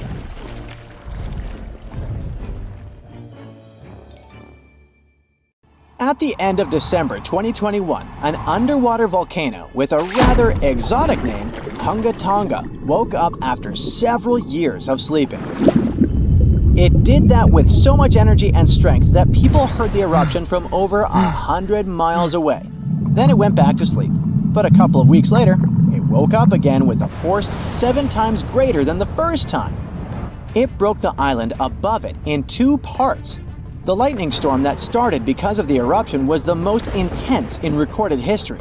The sound waves from the eruption traveled around the planet several times. Someone even heard a loud boom from it in Alaska. And it started the first known mega tsunami since ancient times. This tsunami took the lives of 2 people as far as Peru and caused trouble for 2 fishermen in California. But that's not all. This eruption could change the weather patterns on Earth for years. You may see the first proof in the summer of 2024, which is forecast to become much wetter than usual. Scientists believe the eruption was caused by gas building up to a critical point.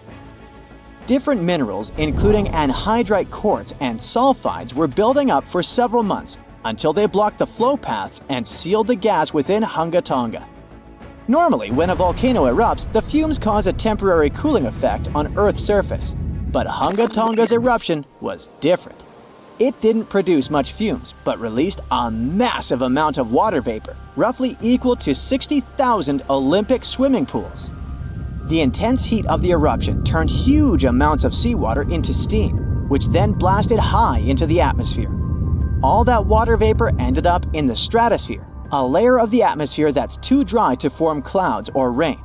Scientists don't have any observations of volcanic eruptions like Hunga Tonga to predict its effects on our weather patterns. They can't tell exactly how long these effects might last either. This is because the only way to measure stratospheric water vapor is with satellites, which have only been around since 1979, and there hasn't been an eruption similar to Hunga Tonga in that time. Experts from different countries started analyzing satellite data right after the Hunga Tonga eruption. They wanted to find out how long water vapor would stay in the stratosphere, where it would go, and, most importantly, what this would mean for the planet. The first big result of the eruption, at least partially, was a huge hole in the stratosphere that was hanging on for several months in 2023. By the time it appeared, the water vapor had reached the polar stratosphere over Antarctica. In the following years, there wouldn't be enough water vapor left to enlarge this hole. It looks like Hunga Tonga will have just a minimal effect on global average temperatures. But there are some surprising, lasting regional impacts. One of the scientific models forecasts colder and wetter winters for northern Australia until about 2029. In North America, it predicts warmer winters, and Scandinavia could have even colder winters. This is just one study though, and one approach to understanding how the eruption of Hunga Tonga can change our weather. We do have at least one example from history when a volcano eruption changed the world. Over 2 centuries ago, in 1815, Mount Tambora erupted and caused the year without a summer. In the following year, the winter was unusually cold and wet weather across Europe and North America. A recent study confirms that 1816 wouldn't have been this cold without the volcanic eruption. The immediate effects of the eruption were catastrophic, with tsunamis destroying homes, claiming 10,000 lives and 80,000 more who fell ill in the aftermath.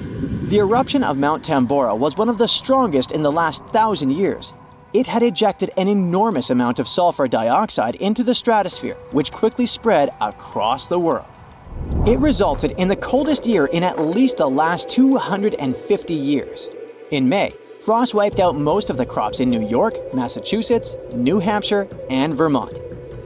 By June, heavy snow covered the ground in Albany, New York, and Dennisville, Maine, and New Jersey had 5 straight nights of frost. The cold continued into late summer, which should have been the harvest season. In July, lakes and rivers were still frozen as far south as northwestern Pennsylvania, and frost stayed in Virginia until late August. Temperatures would drop from above normal summer highs to near freezing within just a few hours. The weather was completely unpredictable. Prices of food skyrocketed. The cost of oats for horses, which were the main mode of transportation, also rose sharply. Some people believe this situation inspired Carl Drees to invent the bicycle in 1817 as an alternative transportation method. Tambora changed weather patterns completely for not just 1, but 3 years. The whole planet got colder, and as crops failed, probably at least 1 million people starved. Scientists don't have solid evidence of volcano eruptions that have taken more lives than Tambora. But the Krakatoa eruption in Indonesia in 1883 is far more famous than Tambora because information about it spread worldwide via telegrams and photos. Its final blast was the loudest recorded sound in history, and people could hear it on 10% of the entire Earth's surface. The eruption started a tsunami with waves about half as tall as the Statue of Liberty. Still, it was less powerful than Tambora's eruption. The island that once hosted Krakatoa disappeared in the eruption, but new eruptions began less than 50 years later and created the Child of Krakatau cone in the center of the caldera of the old eruption. The new volcano still comes to life from time to time. Mount Vesuvius's eruption, which took down Pompeii, is one of the most well-known volcanic disasters in history. It took around 2,000 lives, much fewer than Tambora. According to a famous Roman author of that time, the eruption lasted 18 hours. Pompeii was covered by a layer of ash and pumice that was thicker than twice an average human height. The nearby coastline also changed dramatically. In today's world, the after effects of volcanic eruptions are often more dangerous than the eruption themselves. Thanks to advances in technology, we can now predict volcanic eruptions more accurately and use safety measures like evacuations and flight cancellations. But there's still a lot of risk that changes in weather patterns and drought all over the world, especially in areas like India, East Asia, and East Africa that are affected by monsoons. Volcano eruptions can also have effects you wouldn't probably expect, like the evolution of dinosaurs. These guys were once the size of cats, waiting for their time to shine. It came around 230 million years ago. This time is known as the Carnian Pluvial episode. Before it, Pangaea was a dry and arid supercontinent. But then, there were 4 major volcanic events that pumped huge amounts of carbon dioxide into the atmosphere. Global temperatures and humidity spiked because of it. These massive eruptions most likely happened because of the Wrangellia Large Igneous Province eruption in what is now British Columbia and Alaska. This prolonged volcanic activity created the right conditions for dinosaurs to blossom and diversify, and also for the rise of other groups, like modern conifers, ferns, crocodiles, turtles, insects, and early mammals. With higher temperatures and more rainfall, terrestrial plants have evolved, and humidity-loving ones have become dominant. Without those changes in the world, we could have a completely different natural history. There's some solid proof that volcanic activity has really changed the weather patterns back then. Scientists have found layers in the Earth's core that show different types of carbon. It means there were 4 massive releases of carbon dioxide into the atmosphere. The data on mercury and carbon together shows that the spike in mercury levels was thanks to a major volcanic event that affected the global carbon cycle, and not just local eruptions. When you think of a volcano, what's the first thing that comes to mind? Streams of red, steaming hot lava pouring over the sides? Dark clouds of ash rising high into the sky? Maybe you think of a relaxing hot spring. Ah, that's nice. Well, we all imagine one thing, a cone-shaped mountain looming over the horizon. But it can be as green and lush as any other mountain. At the top, of course, there's a giant hole, like an opening that goes all the way down. Inside, there's lava and gases being pushed outside. Lava is so hot that if you were standing at the top of the volcano and looked down, your face would feel as red as the color of that liquid rock oozing out. A volcanic eruption never comes without consequences for us. And I'm not just talking about people living nearby. The impacts are usually felt on a global scale, too. Can't fly for a while because of the blanket of ash released in the air. Not to mention, it might be a bit tricky to breathe. Carbon dioxide, sulfur dioxide, and plenty of other toxic gases whose names immediately take you back to your high school chemistry class. Funny enough, most of that cloud rising out of a volcano is just water. Well, vaporized from those scalding temperatures. But before any volcano erupts, it goes through stages like an angsty teen. First, magma, that's lava before it erupts onto the surface and gets its name change, starts moving underneath the volcano.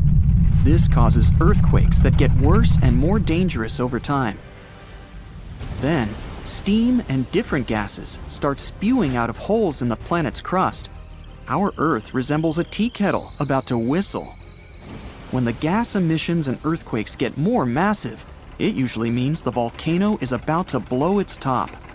But those first stages can take years before an eruption happens. Then, the magma starts building up. With more and more pressure, it's planning to make its great escape. It's hard to notice this happening if you don't have the proper equipment. Good things scientists do, and they've got us covered. The volcano becomes more active by the minute. Ash starts coming out and spreading in the air, creating ominous clouds that turn day to night. With the magma building up, an eruption is imminent. Then, boom! The surface gives in under the pressure below. The magma makes its exit. It's now lava, spewing out the top and flowing down the sides of the mountain. None of this sounds very appealing. So, what if it never happened? What if there were never any volcanoes at all? Would Earth still be the same? Not at all. If volcanoes never existed, there wouldn't be an atmosphere. When our planet was still just a young pup, volcanic gases are what created our protective bubble that allows you and me to breathe right now. They also played a big part in shaping the land and oceans. 4 billion years ago, Earth was still forming. It didn't look anything like the pale blue dot we know today. It was red hot, and the water was trapped under the crust. It wasn't until the surface started to cool down and solidify that the water was finally able to escape. Volcanoes acted sort of like a tear in the fabric of our planet. Water vapor would condense in the atmosphere and then fall back down as rain. It rained for so long that the third planet from the sun started turning into the blue ball we're more familiar with. In fact, there's even a theory that all the water on Earth came from volcanoes. And without water, of course, life wouldn't have been able to form. Land formation went through a similar process. You see, our planet was a pretty rough place to be when it was forming. It was a molten surface with fields of lava and constant volcanic eruptions and space rocks always crashing into it, because there was no atmosphere to protect it. When it started cooling down, a good solid surface formed, but the hot material underneath was still boiling and bubbling, and it continued making its way up.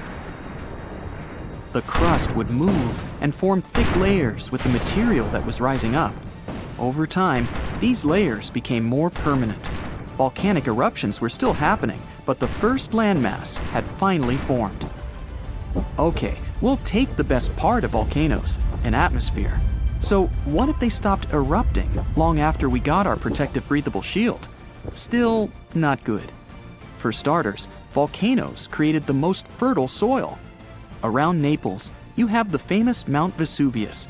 The soil quality there is incredibly rich, and that's thanks to two huge volcanic eruptions, one that happened 35,000 years ago and another 12,000 years ago. Sure, these volcanoes caused a lot of short-term damage, but in the long run, these soils were fertilized by them. Now the region grows all kinds of citrus fruits, olives, grapes, cherries, and of course, their staple, tomatoes. There'd be none of that without rich volcanic soil, and Naples is by far not the only example like this. Bacteria, the first living organisms, lived in hot water. Scientists have discovered fossilized microorganisms older than 4 billion years. They thrived in hydrothermal vents. Those are fissures on the seafloor, and they're usually near volcanically active places. This means that without volcanoes, we wouldn't have land, water, or even the first life forms that, as the theory goes, would eventually evolve into all the creatures we have today. Could life have still developed on Earth without these explosive mountains? Doubtful. Okay, fair enough. We want our atmosphere and life. So let's say volcanoes stopped erupting today, after we already have all these benefits. Well, we're sort of already there, based on this story. At the start, there was only one continent, Pangaea. It was a supercontinent surrounded by one massive continuous superocean. Volcanic activity by this time had finally calmed down, and this meant all that energy would gather below the Earth's crust. Here's a little diagram. First, we have the Earth's inner core. Then there's the outer core. Next up, we have our convection currents. Magma is next in line. After that, the oceanic crust. And at the very top, we have our ocean and our continental crust. The reason Pangaea eventually broke up into the separate continents we have today is because of plate tectonics. It's not like the crust is all one solid piece. It's broken up into big chunks, or plates, that are always moving. And it's all still moving today. Yes, the land you're standing on right now is sort of surfing on that layer of convection currents. It's a slow process, so it's not like you can feel it. Pangaea didn't break apart all at once. It took tens of millions of years. When the plates move, they cause earthquakes and volcanic activity. They create mountains too.